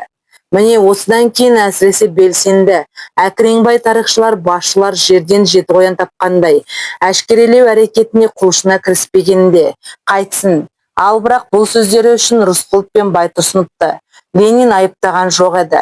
Қазір Ленин президиумда отырса, Конфуций айтқандай қараңғы үйден қара мысық іздермейді мына кеңес. Сұлтанғалиевті түрмеге тығып қойып, оның тұлыбын ортаға салып, көкпар қылып отқа салып үйретер ме еді? Ленин ондай сұмдыққа жол бермеуші еді ғой. Сұлтанғалиевтің сыртынан сілікпесін шығарғанша абақтыда екі көзін жәудіретіп қоймай, осында әкеліп өзін неге сөйлетпейді? Мұндағылар оған нелер сұмдықты таңып жатыр? Ал өзі не айтар еді? Тағылған зілмауыр қылмыстарды мойындар ма еді? Әлде ышқына жанталасып, адал екенін дәлелдеп айқасқа шығарма еді? Ендеше Сталин айқастан неге қорқады? Бұл да жұмбақ. Рысқұлов баяндамашы Куйбышевті жақсы біледі. Түркістаннан біледі. Рысқұлов Түркістанның президенті болып тұрғанда, Куйбышев түрік комиссия мүшесі еді ғой. Ал Рысқұлов сол түрік комиссиямен аянбай айтысқан адам. Куйбышев оны кейде қолдап, кейде сынап жүрген. Ақырында Мәскеуге хат жолдап, Рысқұлов аса дарынды адам, оны Мәскеуге алдырып жұмыс берсе, айтулы коммунист болып шығар еді деп те жазды. Демек Рысқұлов аса дарынды, бірақ Мәскеу тәрбиесінен өтпесе, бір жаққа қисайып кететін көрінеді. Әрине, Куйбышев Ленин гвардиясындағы өте көрнекті қайраткер. Ал дәл қазір өзінің шын сөзі емес, әлде кімнің сыбырлағанын қайталап тұрған сияқты. Рысқұловқа солай көрінді. Осы кеңесте Фрунзе де сөйледі. Ол да жақсы таныс, тіпті дос десе де болады. Рас, түрік комиссияда жүргенде Фрунзе Рысқұловты аямады. Бірақ кейін екеуі қиыспастай болып кеткен. Фрунзе қазір қайдағы бір Сұлтан Ғалипшылдық дегенді шығарып, партияның ұлт мәселесі жөніндегі 12-ші съезде белгіленген саясатын, ұлт мәселесіндегі кеңшілдікті дереу күшейте бастаған жоқпыз ба? Деді. Міне бұл көрегеннің сөзі еді. Ұлттық республикалардың құқысын қыса бермейік, еркіндігін ауыздықтай бермейік деген еді 12-ші съезд. Арада 3 ай өтпей жатып, Сұлтан Ғалиевті перде қылып, бетке ұстап, Сұлтан Ғалипшыларды жер-жерден іздей бастаса, сол ұлттардың бас көтерерлеріне қарсы науқан ашылмақ. Фрунзе осыны меңзеп тұр. Рысқұлов риза, әне мәселе қайда? Украинадан келген Скрипникте әріден ойланатын сұңғыла, білімдар кісі ғой. Әне, ол Фрунзенің ойын әрі қарай аша түсті. Ұлт республикалары енді тең құқылы болдық деп, тым тайтаңдап кетпес үшін, Сұлтанғалиев ісін ойлап тауып, ұлттардың аяқ қолына кісен салмақшысыңдар ма? Деп салды. Кеңес басталғалы бері ешкімді көзге ілмей, мұнда маған тең келетін ешқайсың жоқ дегендей, манаурап отырған Троицкийдің өзі Скрипникті қолдап, өте дұрыс айтады деп айқайлады да тына қалды. Ау, кәдімгідей сөз алып, мінберге шығып, әйгілі шешендік тұлпарына мініп, өте дұрыстың ар жағында не жатқанын жілік-жілік етіп, таратып жіберсе, Сталиннің жұмбағы шешілерді еді ғой. Бірақ Троицкий кесірлі паңғалпында сазарды да қалды. Алыптардың бірінен саналатын Каменев Сталинді қолдайтынын жасырған жоқ. Сталинді қолдау арқылы Каменев пен Зиновьев Троицкийді шет қақпайлатпақ шығар. Ленин қатерлі ауруға шалдықты. Зымияндыққа бойлап төбіне жеткен кім бар? Сұңғыла телегей ақылды адамдардың да есеп қисабы кейде кесірге айналып кетер ме? Ленин олай-бұлай боп кетсе, Троицкийдің шоқтығы бәрінен биік. Лениннің орнын сол басып қалады-ау деген іш қауіп Каменев пен Зиновьевті біріктіріп, Сталинді қолдауға мәжбүр еткен бе? Сонда Сталин айтқанымызға көніп, айдауымызға жүреді. Құлақ кесті құлымыз болады деп дәмеленді мекен. Лениннің айналасындағы алыптар тобында Сталин айдары жарқырап алғада шықпай, қарсы бұлдырап артта да қалып қоймай, ақырын жүріп, анық басып, мықтылармен қапталдасып, ықтау жаққа ыңғайланып, өршеленіп өңмеңдемей, қия жарға тіке шаппай, қиялап қана жолбарысша ың-жыңсыз жылжып келе жатқан. Жалын күйдіртіп, өзін арыстанға балайтын Троицкийлер Сталинді аса менсіне бермейтін. Сталин алдымызды орап кетеді-ау деген қауіп төне қоймаған. Функционер Сталин әлде қалай алға шығып бара жатса, тәйт деп тастау қиын емес деп ойлайтын. Қорымды жия жартас соқпағымен барыс ың-жыңсыз қимылдағанда, бірде-бір қиыршық қозғалмас. Тасыр-тұсыр жүріп, жарда тығылып жатқан, не жайылып жүрген арқарларды күні бұрын үркітіп алмас. Тау барысы жемтігіне тек оңтайлы кезде ғана, нысанаға дөп түсеріне әбден сенген кезде, оқша атылып, бірақ шапшиды. Сонда қылыш тырнақтан қарсылықтың қаны суша шашырайды. Ал ақылды адамдар соны сезбейді. Бірақ Ленин сезіп қалған. Сезіп қалғанда төсек тартып жатып, съезге хат жазған. Ол серіктерінің әрқайсысына мінездеме бере келіп, Сталиннен сескенетінін жасырмаған. Билікті түгел қолға алып, күшейтіп кетсе, түбі тажал екенін меңзеген. 12-ші съезге Ленин өзі қатысып, съез жұмысын өзі басқарғанда, бүкіл одақтың жолы сәтті болып, Сталин бүкіл елдердің ұлы көсемі болмаста еді. Скрипник мына кеңесте көріпкел сөз айтты. Сұлтанғалиевсі дегенді желеулетіп қисық жолға түсіп кетеміз бе деп қорқамын деді. Тройский өте дұрыс деді де, кекірейді де қалды. Рысқұлов мұндайда үндемей қалудың реті жоқ екенін сезді. Сөз алып мінберге көтерілді. Сөз алардың алдында Сұлтанғалиевпен істес болған кездердің бәрін көз алдынан өткізді.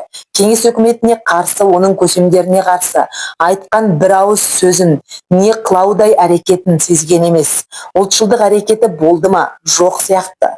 Рас, ұлттарға, ұлт республикаларына еркіндік, мүмкіндік молырақ берілсін дегенді айтатын. Жан-жаққа жазған хаттары да сол сарындас. Ол бірақ Сұлтанғалиевтің өз жанынан шығарған байбалам емес. 12-ші съездің шешімі ғой. 12-ші съездің бәтуасын белсене насихаттаса несі айып? Ұлттар патша заманында езгіде келді. Бұратаналар қорлықтың, зорлықтың, теңсіздіктің неше бір сұмдықтарын бастан кешті. Енді еркіндік керек. Республикалар тек Мәскеуге телмірмей, одақ көлемінде аяғын етік қыспай, өкпесін тез айылмен тартпа қыспай, еркінірек қимылдасын. Ұлт республикалары тек Мәскеу қимылымен ғана аяқ қолы қимылдайтын қуыршақ болмасын дегенді Рысқұлов та айтқан. Ол айтқаны жанжалмен аяқталған. Рысқұлов ол ойынан әлі де қайтқан жоқ. Онда Сұлтанғалиевтің кебін бұл да киетін шығар. Әрине, Куйбышев жолдастың баяндамасында айтылған айыптар рас болса, Сұлтанғалиев тым сорақы кеткен. Шетелдік қаскөйлермен байланыс жасап тұрса, қиын екен. Әрине, Куйбышев жолдасқа сенбеске лаж жоқ. Өтірікті шындай, шынды құдай ұрғандай етіп айтпайтын шығар Куйбышев. Куйбышев нақақтан жала жапса, заманның құрдымға кеткені шығар. Жалғыз Куйбышев пе екен? Осында аса сыйлы кісі Манульский де Сұлтанғалиевті сілейтіп салды. Сенбейін десең, аса құрметті қайраткерлер. Сенейін десең, Сұлтанғалиевпен 2 жылдай бірге жұмыс істеп жүріп, Рысқұлов оның сұмырайлығын қалай сезбеген? Көпе-көрнеу қаскөй жау екенін қалай байқамаған? Рысқұлов осындай күдіктерін айта келіп, шындыққа көз жеткізу үшін Сұлтанғалиевтің өзін тыңдау керек еді, деді. Шыннан шпион болса, аяу жоқ. Ал мына қадірменді кеңес Сұлтанғалиевтің түсініктемесін өз аузынан естігені жөн еді, деді. Бұл әлі ешкім айтпаған сауал, үлкен жұмбақтың шешуші кілті еді. Ал Сталин кілтті түрмеге тығып қойып отыр. Рысқұловтың бүйректен сирақ шығарғаны Сталинге ұнамай қалды. Ұнамай қалды-ау деу аз. Сталин енді Рысқұловқа жауға бастады. Оны ол жасырған да жоқ. Мінберде тұрған Рысқұловқа Сталин жасыл сарғыш көзін қадап ұзақ қарады. Жалын атқандай сұрапыл суық көз еді. Сталин сонда не ойлады? Ішіне кіріп шыққан ешкім жоқ. Бірақ не ойлаушы еді? Мына бөріні бөлтірік кезінде қылқындыра салу керек еді. Оның сәті де түсіп еді. 1920 жылы Рысқұлов пен түрік комиссия айтысып, политбюро 2 рет қарады ғой. Сонда мұның мойнынан астына қайра салу керек еді. Бірақ Ленин, Сталин Рысқұловтың алдында сөйлеген түркістандық Акмал Икрамовқа бір оғын сайлап қойды. Қашан қалай атылады? Оны әзір Сталиннен басқа ешкім білмейді. Икрамов өзіне бір оқтың сақтаулы екенін сезіп айтты ма, сезбей айтты ма, әлде аузына құдай салды ма? Партияның ұлт саясатына байланысты мәселелер республикада ұшан теңіз. Съез салған жолмен жүрейік десек, әлі қолымызда тізгін жоқ. Республиканың қожасы біз емес, орталық. Осыны Сталинге яки Каменовке айтайық десек, қорқамыз. Табанда ұстап алып, атып тастайма деп зәре жоқ деген ғой. Сталин ызғарлана мырс етті, бірақ Икрамовқа ол бұл жолы тиіскен жоқ. Сарғыш көз барыс тырнағын көрсетпеді. Ол кім болса, соған тырнағын көрсете бермес. Ондай ожар емес. Нысанада арқарлар тұрғанда, лаққа бола тасты малатып, айналаны дүрліктіріп не қылсын? Әр нәрсе өз кезегімен. Әуелі тас жинап алу керек. Тасты молырақ жинап алсаң, кейін нысананы атқылауға жақсы болады. Ал Икрамов ешқайда кетпейді. Ол айналасы темір тормен қоршалған, қорықта жүрген киік шығар. Рысқұлов бұл кеңесте мәселе тек Сұлтанғалиевтің жеке басына тіреліп тұрмағанына әбден көзі жетті. Әлгінде біреу Сұлтанғалиевшылардың тамырына балта шабу керек деп қалды ғой. Демек, бұл үлкен топалаңның тұсаукесері ғана. Сондықтан Сұлтанғалиевшылдық деген терминнің өзіне тойтарыс беру керек. Мұны Фрунзе, Скрипник біршама айтты да, бұл екеуіне түркістандық Рысқұлов пен Икрамов қосылды. Таразы басы әлі де тең емес. Таразының екінші басында Сталин, Каменов, Манульский, Зиновьев, Татарстан өкілдері тұр. Бұл топ әлі де көбеюі мүмкін. Сталин күні бұрын дайындап қойған шешендер осылармен таусылмаған шығар. Тройский болса бір-ақ рет Скрипникті қолдап өте дұрыс дегеннен артпады. Тройскийдің Сталинді тұқыртатын тұсы осы сәт еді. Сәтін өткізіп алды.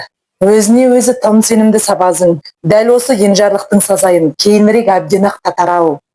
Ой, сонда бармағын шайнайтын шығар. Беделіне сеніп бейқам отырғанда. Осал деген жауы оны бес батпан күрізімен соғып, қара жерге белшесінен батырып жібермесе не қылсын. Рысқұлов мінберден түсіп орнына барып отыра бергенде, Сталин астындағы креслоны серпіп тастап, орнынан зілдене түрегелді. Келесі шешенге сөз беретін шығар? Жоқ, келесі шешенді атамас бұрын Рысқұловқа зәрін қадады. Біз Рысқұлов жолдастан мұны күтпеп едік, деп ыңырана тербетілді Сталин. Рысқұлов дипломатиялық бұлаң құйрыққа салып кетті. Рысқұлов өзінің Сұлтанғалиевпен сыбайлас, тіпті араларынан қыл өтпес дос екенін, пікір туыс, идеялас екенін айтпай қойды. Ауырайып, Сталин мұны айтқанда анау-мынау жеңіл-желпі айтпады. Қарағай табытқа болат шеге қағып жатқандай. Қатыгез, қатал айтады ғой. Жүрегіңді суылдатып, есіңнен тандыра айтады. Бірақ аса әкіреңдеп, дауыста көтермейді. Жай сөйлеп тұрып ақ төбеңнен жасын түсіргендей қылады. Жүйкесі жұқа жанға айтылса, мына сөзден кейін кісінің тілі күрмеліп, абдырап, қойыннан бөзі, аузынан сөзі түсіп, берекесі қашуы әбден ықтимал. Рысқұловтың тілі күрмеле қоймас, бірақ жүрегі түскір мұздап қоя бергені рас. Икрамов дұрыс айтады. Сталинге кездесіп, тілдескен соң қамауға алып атып тастайма деп үрей боласың, деді ғой. Осының өзі Рысқұловты Сұлтанғалиевтің қасына апарып қамап қояйын деп тұрған жоқ па? Сонда ол кеңесте отырған кілең жақсылар мен жайсаңдар, қоғамның бетке ұстар білімділері, ел қамын жеген қайраткерлері басқасын былай қойғанда, Түркістан мен Қазақстандық Сұлтанбек Ходжанов, Сәкен Сейфуллин, Сейітқали Мендешев сияқтылар сонда Рысқұловқа Сталин қаһарын төгіп тұрғанда, осы сот болашақ Орасан опаттың басы болғанын ойлайды ма екен? Рысқұлов Сұлтанғалиевтен осы таяуда бірінен соң бірі екі хат алғаны бізге белгілі, деді Сталин. Немене, бірін-бірі сағынып қалған ба сонда? Ол тек сағынышты сәлем хат деп ойлайсыздар ма сонда? Лайымда солай болғай еді.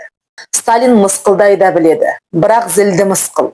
Зіл дегеніміз білден де үлкен көрінеді ғой.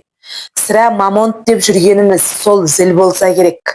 Сталиннің мысқылынан сескенбей көр. Бірақ біз бәріміз білеміз. Сұлтанғалиев Рысқұловты Орта Азиядағы басмашылар сойқанын өшіріп тастама деп азғырғанын да білеміз. Түркістанды ксро-дан бөліп ал деп арбағанын да білеміз. Сондықтан Рысқұлов Сұлтанғалиевқа шыннан бүйрегі бұрмайтыны рас болса, онысын дәлелдеп, бар шындықты ашып айтар жері осы жер еді. Амал қанша, өкінішке орай олай болмай шықты деп қынжылғандай болды Сталин. Бұл енді Рысқұловты түпсіз терең құздың легіне апарып тақап қойған еді. Енді бір итеріп жіберсе, қош бол жазған Рысқұлов. Өрт ішінде арпалысқан қысқа өмірің осымен тәмам. Қаншадасың өзің? Биыл 1923 жылдың жазы болса, әлі 28-ге толмаған екенсің ау, бейшара. Залда отырғандардың көбі-ақ Рысқұлов Сұлтанғалиевтің артынан кететін болды ғой деп қойды. Кейбіреуі аяды. Әттең, несілер, өзі де қайнап шығып еді. Алмас қылыштай өткір еді. Ақыры тасқа шабылды-ау, деді. Бірақ орындарынан атып тұрып, ара түсуге жарамады. Рысқұловты тек Рысқұлов қана қорғай алады. Кейбіреулер іштерінен Рысқұловтың жаназасын оқып отырғанда, жұртты қайран қалдырып, Рысқұлов қайтадан орнынан тұрды. Түсінікке рұқсат етіңіз, жолдас Сталин. Сталин жанында отырған Каменовке қарады. Екеуі едәуір шүйіркелесті. Не айтты, не деп келісті, ешкім естіген жоқ. Ақыр Сталин басын баяу бұрып, рұқсат, деді. Мұндайда досқа да қасқа да сыр бермеу керек. Мұндайда бүкіл тұлғаң тұрмақ. Саусағыңның дірілі де көзге түседі. Атасына нәлет. Қорықпа, Рысқұлов. Құдай берген жанды Құдай өзі алады. Осы жарық дүниеге келгеніңнің өзі өлшеусіз олжа. Келмей қалсаң қайтер едің?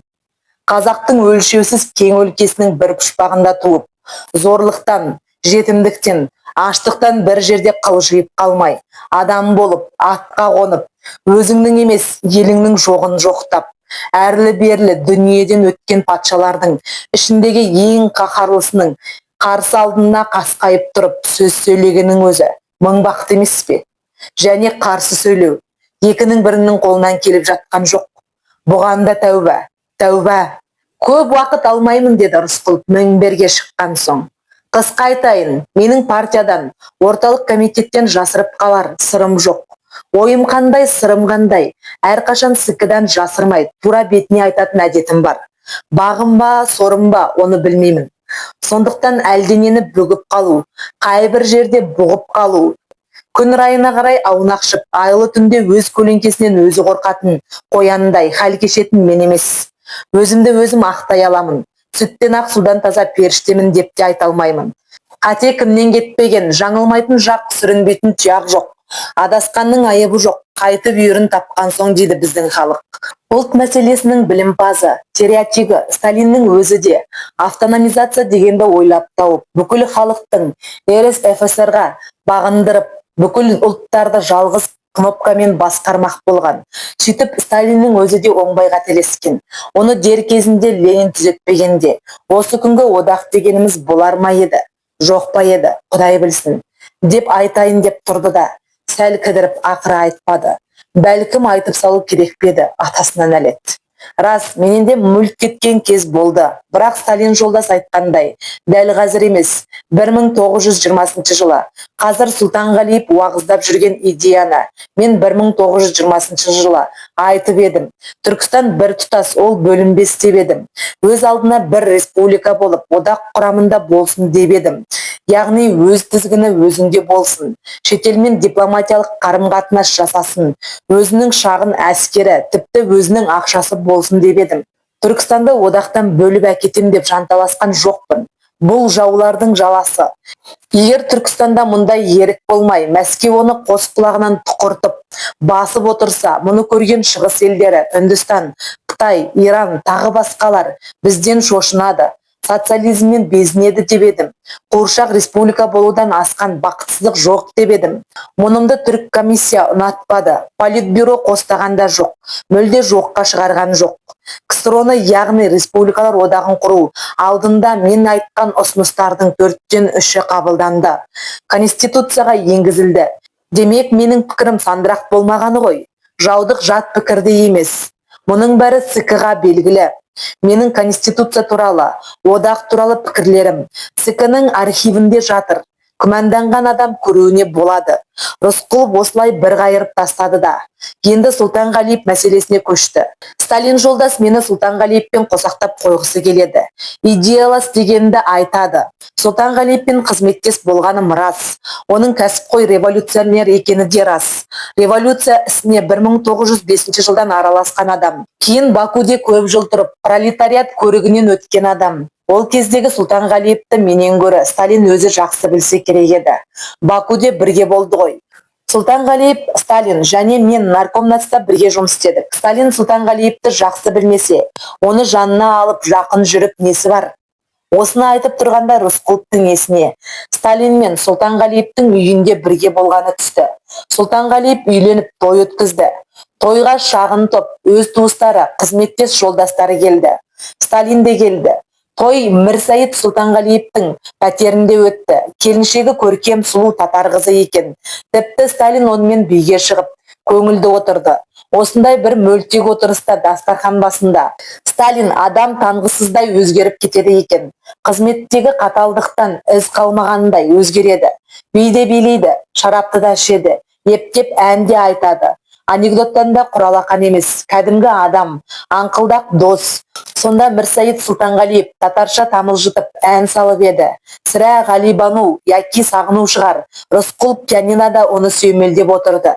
О, Тұрар Рысқұлович, сен музыкант екенсің ғой деген. Сонда Сталин креслода трубка тартып отырып.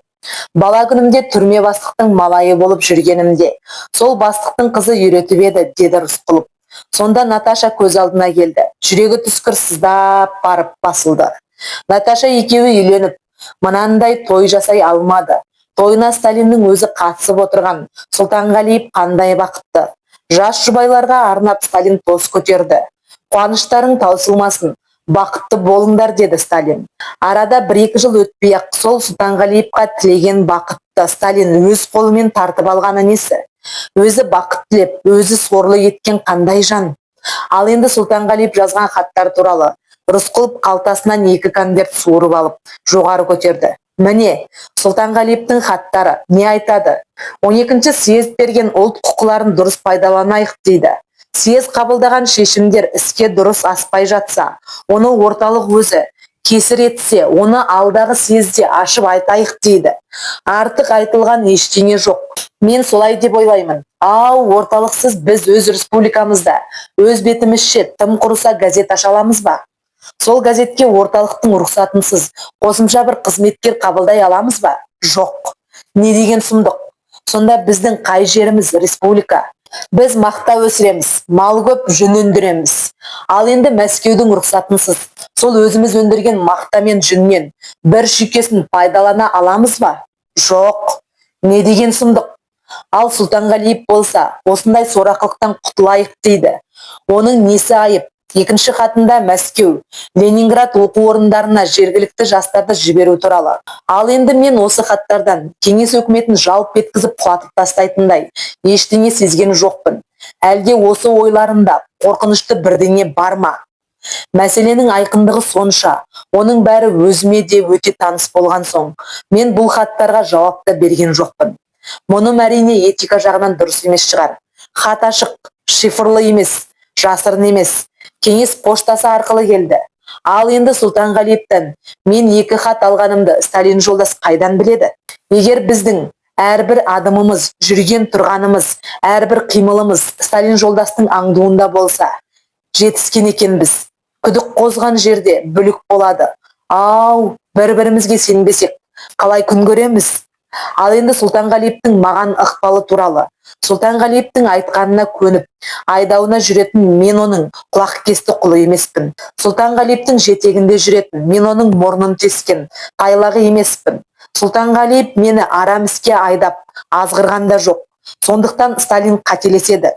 Рысқұловтың соңғы сөзі ащы шықты. Бүкіл зал селк кеткендей болды. Тіпті бағанадан бері манаурап ұйқылы ояу отырған Тройский де басын шалп көтеріп алды.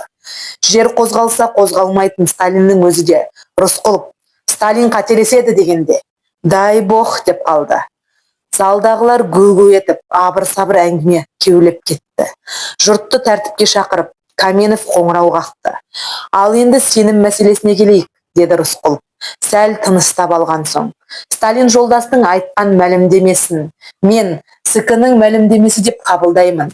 Егер ЦК-ның маған қылаудай күдік келтірері болса, онда мен Түркістан АКСР Совнаркомы төрағасы қызметінен қазір кетуге дайынмын. Күдікті жүріп күн көргені құрысын. Сонда Сталин баяу қозғалып орнынан тұрды. Не айтарын тағатсыздана күткені сонша, залда шыбынның ызыңы естілгендей тыныштық орнады. Рысқұлов жолдас, деді Сталин, сізді ЦК-ға сайлаған 12-ші съезд болатын. Съезд сенгенде біз сенбеске хақымыз жоқ. Түркістан үкіметін басқару сізге сеніп тапсырылған екен. Атқара беріңіз сол жұмысыңызды. Зал жамырай қол соғып жіберді. Сірә әділет аңсаған, жақсылыққа сусаған жұрт болуы керек. Қол дүркіреп соғыла берген соң, Каменов тағы да қоңырау қағуға мәжбүр болды. Рысқұлов болса асқақ абыроймен мінберден түсіп орнына барып жайғасса да болар еді. Бірақ кейде шығасыға есі басшы дейді ғой. Әлде әруақ қысама екен, арқаланып кететін шығар. Каменов қоңырау қағып, жұрт тыншыған кезде тағы сөйледі. Рас, Сұлтанғалиев жөнінде қиян-кескі әңгіме жүріп жатыр екен. Ендеше әділдіктің аспанын бұлт торламас үшін, әлде қалай күдік қалмас үшін, сол Сұлтанғалиевті осы кеңеске неге қатыстырмасқа? Мына үкімет мүшелері, республика басшылары істің анық-қанығына көзі жетпей жатып, Сұлтанғалиев неге қамауға алынады? Егер ол шын жау болса, осы арада әшкерелеп, абыройын айрандай төгіп, содан кейін неге тұтқындамасқа? Мен өз басым бұған түсінбеймін. Және Сұлтанғалиев жау дегенге сенбеймін. Ал керек болса, зал қайтадан гуледі. Сталин Каменовке қарай еңкейді. Каменов те Сталинге қарай құлағын тоса қалды. Екеуі құнжындасып едәуір күбірлесті. Ақыры Каменов айтты: "Жолдастар, тынышталыңыздар. Принципінде Сұлтанғалиевті кеңеске алдыртуға да болады", деді. 1 сағат үзіліс. Командирі алдында, 2 айдауылы артында. Залға Сұлтанғалиев келіп кіргенде мойнын созып қарамаған адам жоқ. Тіпті алысырақ отырғандар орындарынан түрегеліп қарады. Сұлтанғалиев мінберге көтерілмей, мінбердің жанына барып тұрды. Рысқұлов өз көзіне өзі сенбегендей Сұлтанғалиевті танымай қалды. Тіп-тік жүретін адамның жотасы бүкірленіп, еңкіш тартып қалыпты.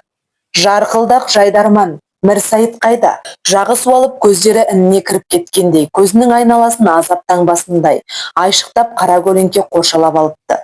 Киім басы ықтият таза болса да, кешегі өз костюмы өзіне қолқылдап, біреудің иығынан шешіп алып кигендей келіспей тұр. Әурелікке жаралған фәни адам, бақ пен сордың арасы, бірақ қадам деуші еді баяғыда ахат атасы. Рысқұловтың несіне сол түсті.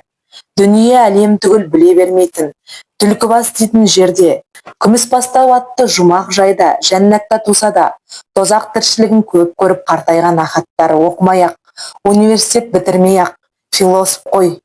Әурелікке жаралған фәни адам, бақ пен сордың арасы, бірақ қадам. Мүмкін бұл философияның авторы ахатта емес шығар. Одан да бұрын бағзы заманда айтылған ұрпақтан ұрпаққа көшіп, бізге жеткен жәдігер шығар. Не де болса халық даналығы. Күні кеше Рысқұлов Сталинмен бірге Сұлтанғалиевтің үйлену тойына қатысып еді. Сонда бір адам бақытты болса, ол Сұлтанғалиев сияқты көрінген. Сталиннің өзі бата беріп, бақытты болыңдар деген. Бақытты қолға ұстап, түсін түстеп, дәмін татқан кім бар? Ол да бір ұшып қонған құс шығар. Ол да адасып жүретін болар. Адасқақпақ таздың басына, пұшықтың мұрнына барып қонады дейді ғой. Әйтпесе Сұлтанғалиев сынды азамат мынандай мүсәпір халге түсетін несі бар? Аз күндік бақыт адасқан ғой. Дәл қазір Сұлтанғалиевтің ақталып кетуіне, өзіне нақақтан тағылған ауыр айыптардан құтылуына, жалынды, адал, ағынан жарылған сөз сөйлеуіне Сұлтанғалиевтің өзінен гөрі Рысқұлов мүдделі сияқты. Өйткені Сұлтанғалиев енді қайтып орнынан тұра алмай қалса, онда жаппай Сұлтанғалиевшыларды аулау науқаны басталмақ. Ол науқанның иісі аңқып тұр. Әлгінде сөйлегенде Манульскийдің, Орджоны Никидзенің, тіпті Сталинді ептеп, сынаса да Фрунзенің өз сөздерінен осы ызғар сезіледі. Ал Куйбышев пен Сталиннің баяндамаларынан сұрапыл сойқан соғып тұр. Сұлтанғалиев ГПУ тырнағына осыдан 1 ай бұрын іліккен. Содан бері ГПУ Сұлтанғалиевті анасынан қайта тудырғандай сыңайы бар. Бір кезде Алмас Болаттай арыс еді. Енді қалайыдан жұмсақ, жуасыған сияқты. Тағдырдың ноқтасы қиын, ал Сталиннің ноқтасы одан да орасан, қыл арқаннан да қату. Сталин бір жағынан Сұлтанғалиевқа жаны ашыған болады. Екінші жағынан ГПУ-дың қыспағына салып қояды. 12-ші съезден кейін Іле-шала Сұлтанғалиев сол съездің ұлттарға берген құқысын талмай уағыздап, аса бір белсенді болды да кетті. Жан-жаққа хат жазды. Рысқұловқа да жазып жүргені сол. Тіпті Лениннің Горькийде жатып, съезге жолдаған хаты жөнінде де жер-жерге айтып жүрген көрінеді. Ал өсиет хатта Ленин Сталинді басынан сипамайды ғой. Сталин дөрекі, ұлан-ғайыр билікті оның қолына беріп қою келеңсіз, ақыры қиын болады. Сондықтан Сталинді генсектен басқа жұмысқа ауыстырудың амалын қарастыру керек деген ғой. Бірақ бұл хат съезге жетпеген. Партия басшылары ғана біліп, Каменов, Зиновьевтердің ақылымен жылы жауып қоя салған. Ал Сұлтанғалиев оны салдыр-гүлдір айтып жүрген. Сталинге бұл ұнай ма, жоқ па? Ақылды болса да аңқау шығар Сұлтанғалиев. Әлде Сталиннің құдіретін онша бағаламады ма? Мән бермеді ме? Енді міне алдынан шықты. Мінбер жанында мүшкіл халде тұрған Сұлтанғалиевке Сталин президиумнан сұрақ қойды. Сұлтанғалиев, сіз осы жылы 12-ші съезден кейін Башқұрт АКСР халық ағарту комиссары Абхамовқа хат жаздыңыз, рас қой? Рас, деді Сұлтанғалиев, үні жердің астынан шыққандай. Сол хатты оқып болған соң тез өртеп жібер деп өтіндіңіз ғой. Рас па? Рас. Ол хатта өртеп жіберетіндей не жазылып еді? Есіңізде ме? Сталин масаттана мұртын сипап қойды. Ол хатта мен Әбдіхановқа Зәки Валидимен цифрлы хат арқылы байланыс жаса деп едім. Сталин залға қарап, Рысқұловты көзімен тінткілеп тауып алып, ал енді қайтесің дегендей, қолын жайып жіберді. Рысқұловтың өрекпіген көңілі су сепкендей басылды. Зәки Валиди шетелге өтіп кеткен адам, Башқұртстанның бұрынғы бастығы, қазір Түркияда тұрады. Сталин жеңімпаз болып, масайрап отыр. Сталинге біткен бір қасиет, ол нысанаға алған адамын жермен жексен етпей тынбайды. Қазір де, бұл аз болса тағы да дегендей Сұлтанғалиевке бұрылып, айтыңызшы мына қауымға, Иранның саяси қайраткері Тәжі Бакшиға да жасырын хат жазғаныңыз рас па деді. Рас деді Сұлтанғалиев, үні булығып. Осы әрекетіңіз кеңестің басшы қызметкері ретінде сізге жарасады ма? Иә, бұл хаттарды мен кеңес үкіметінің қаперіне салмай, жасырын жазғаным өте қате болды. Мұны мойындаймын. Сталин әдейілеп Рысқұловқа жымия қарап, тағы да қолын жайды.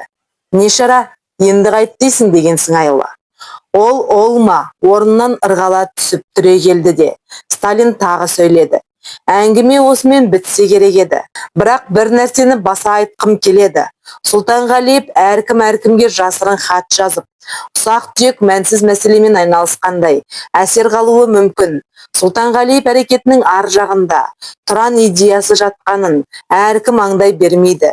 Бүкіл түркі тұқымдас халықтарды біріктіріп, баяғы өтіп кеткен ұлы түрік қағанатын қайта тұрғызу ниеті жатыр ар жақта.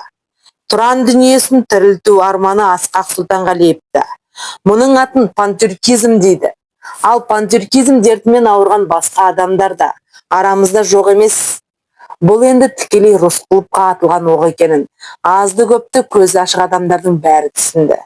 Бәлкім пантюркист таңбасы Сұлтанғалиевтен гөрі Рысқұловқа бұрынырақ басылған болар. Оны әлгінде Рысқұловтың өзі де айтты ғой. Түркістанды бөлмей жармай тұтас ұстау деген идея әуелі Рысқұловтан басталған.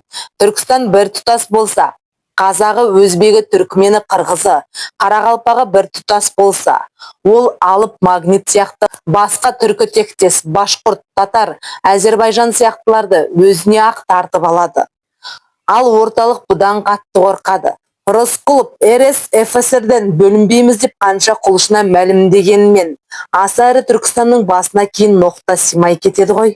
Ал Сталин болса барлық халықтарды тең құқылы республика ретінде емес, баяғы патшалар сияқты губерниялар ретінде басқарғысы келеді. Ол үшін екі тізгін, бір шылбыр, бір қамшы, бірақ адамның қолында болуы керек. Рас, Сталин бөліп алда билей бер деп ұрандамайды.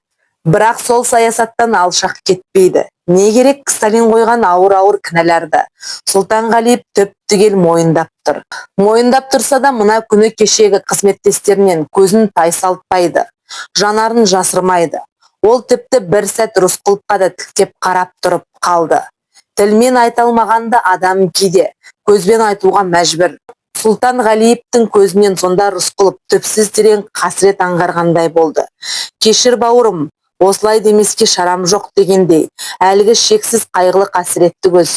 Рысқұлов байқап қалды. Сұлтанғалиевтің салалы сүйрік саусақтары барбиып ісіп кеткендей көрінді.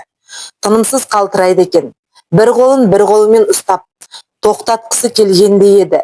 Тез ажыратып алды, қатты ауыратын сияқты. Шіркін, сонда неге ғана батылы жетпеді екен? Жолдастар десе, сонда Сұлтанғалиев саусақтары іскен, қос қолын жоғары көтеріп, мен сатқын жау емеспін. Маған нақақтан жапқан жаланы амалсыз мойындауға мәжбүр болдым. Міне қараңдар, тырнағымның астына жуалдыз ине жүгіртіп азаптады.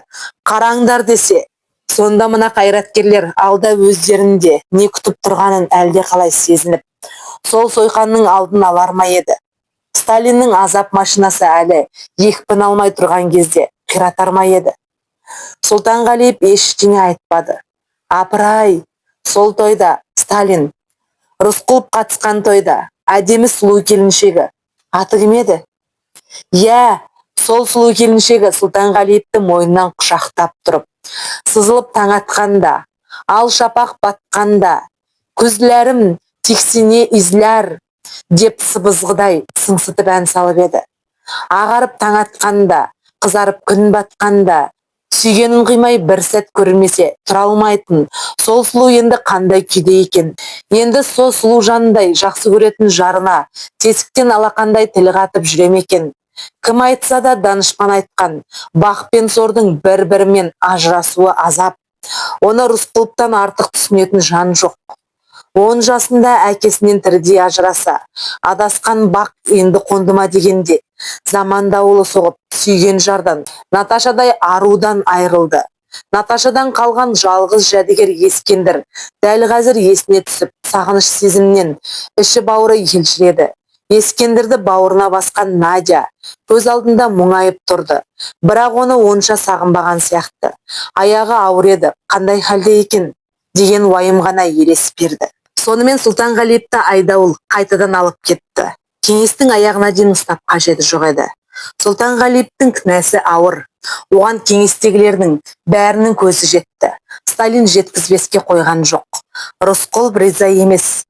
Сонша бейшара болғаны несі? Деп ызаланды. Әлгінде Мірсайыт көтер басыңды. Омыртқаң опырылса да рухың сынбасын, атасына нәлет, деп айқай салғысы келді. Бірақ Сұлтанғалиевтің көзіне көзі түскенде, тағдыр оны тас қылып, тұмшалап тастағанын көкей көзімен шамалады. Құдай басқа салмасын деп шошынды. Тағы да мінберге атып шығып, ара түсейін десе амал жоқ. Сұлтанғалиев өз кінәсін өзі мойындап тұр. Кейін 1937-38 жылда Вышинский деген прокурор шығар. Сол сойқан тұтқынның өз кінәсін мойындауы әділеттік салтанаты деген теориясы мақта бар. Бірақ ол Вышинскийдің өзі ойлап тапқан теория болмас. Ол теорияны Сталин 1923 жылы маусым айының 9-12 күндері-ақ іске асырар.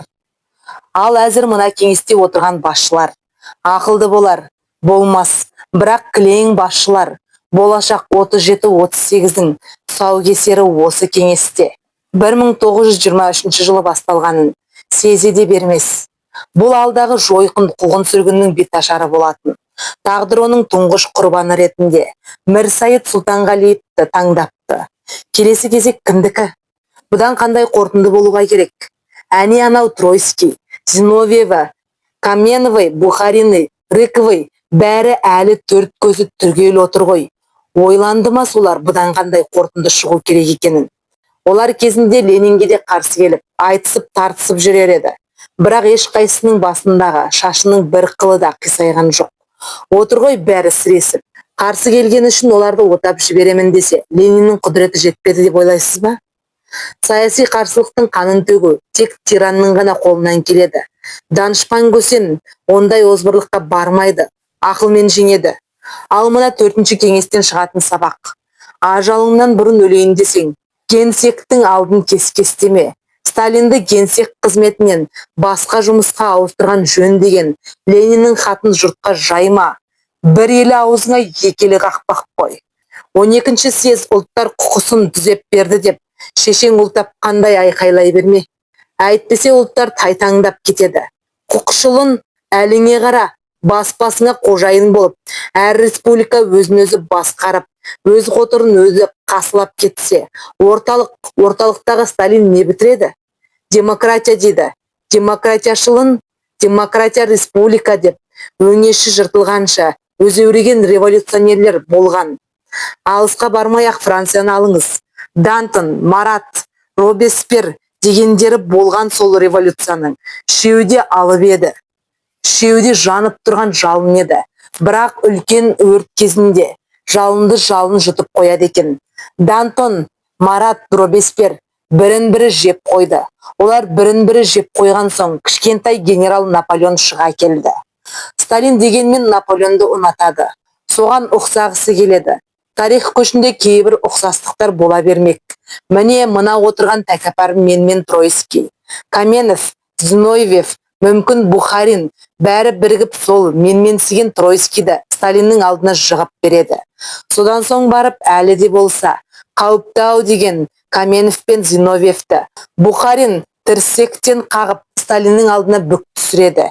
Енді тіресуге жарайды ау деген Бухаринді жүндес қолмен ақылымен алып қылқындыра салу Сталин үшін түк қиындыққа түскен жоқ. Әттең сонда сол 4-ші кеңесте Скрипник, Рысқұлов, Икрамовтарды жаңағы Тройский, Каменов, Зиновьев, Бухарин қолдап кетсе, айқасқа аянбай кіріссе, Сталинді шайқалтуға әлі де болса шама бар еді-ау. Қатерлі дертпен жатса да Ленин оларды қолдар еді-ау. Темірді қызған кезінде соқ деген ақыл дәл осы жерде адасып айдалада қалды. Сәті кеткен дүниенің беті ары қарайды.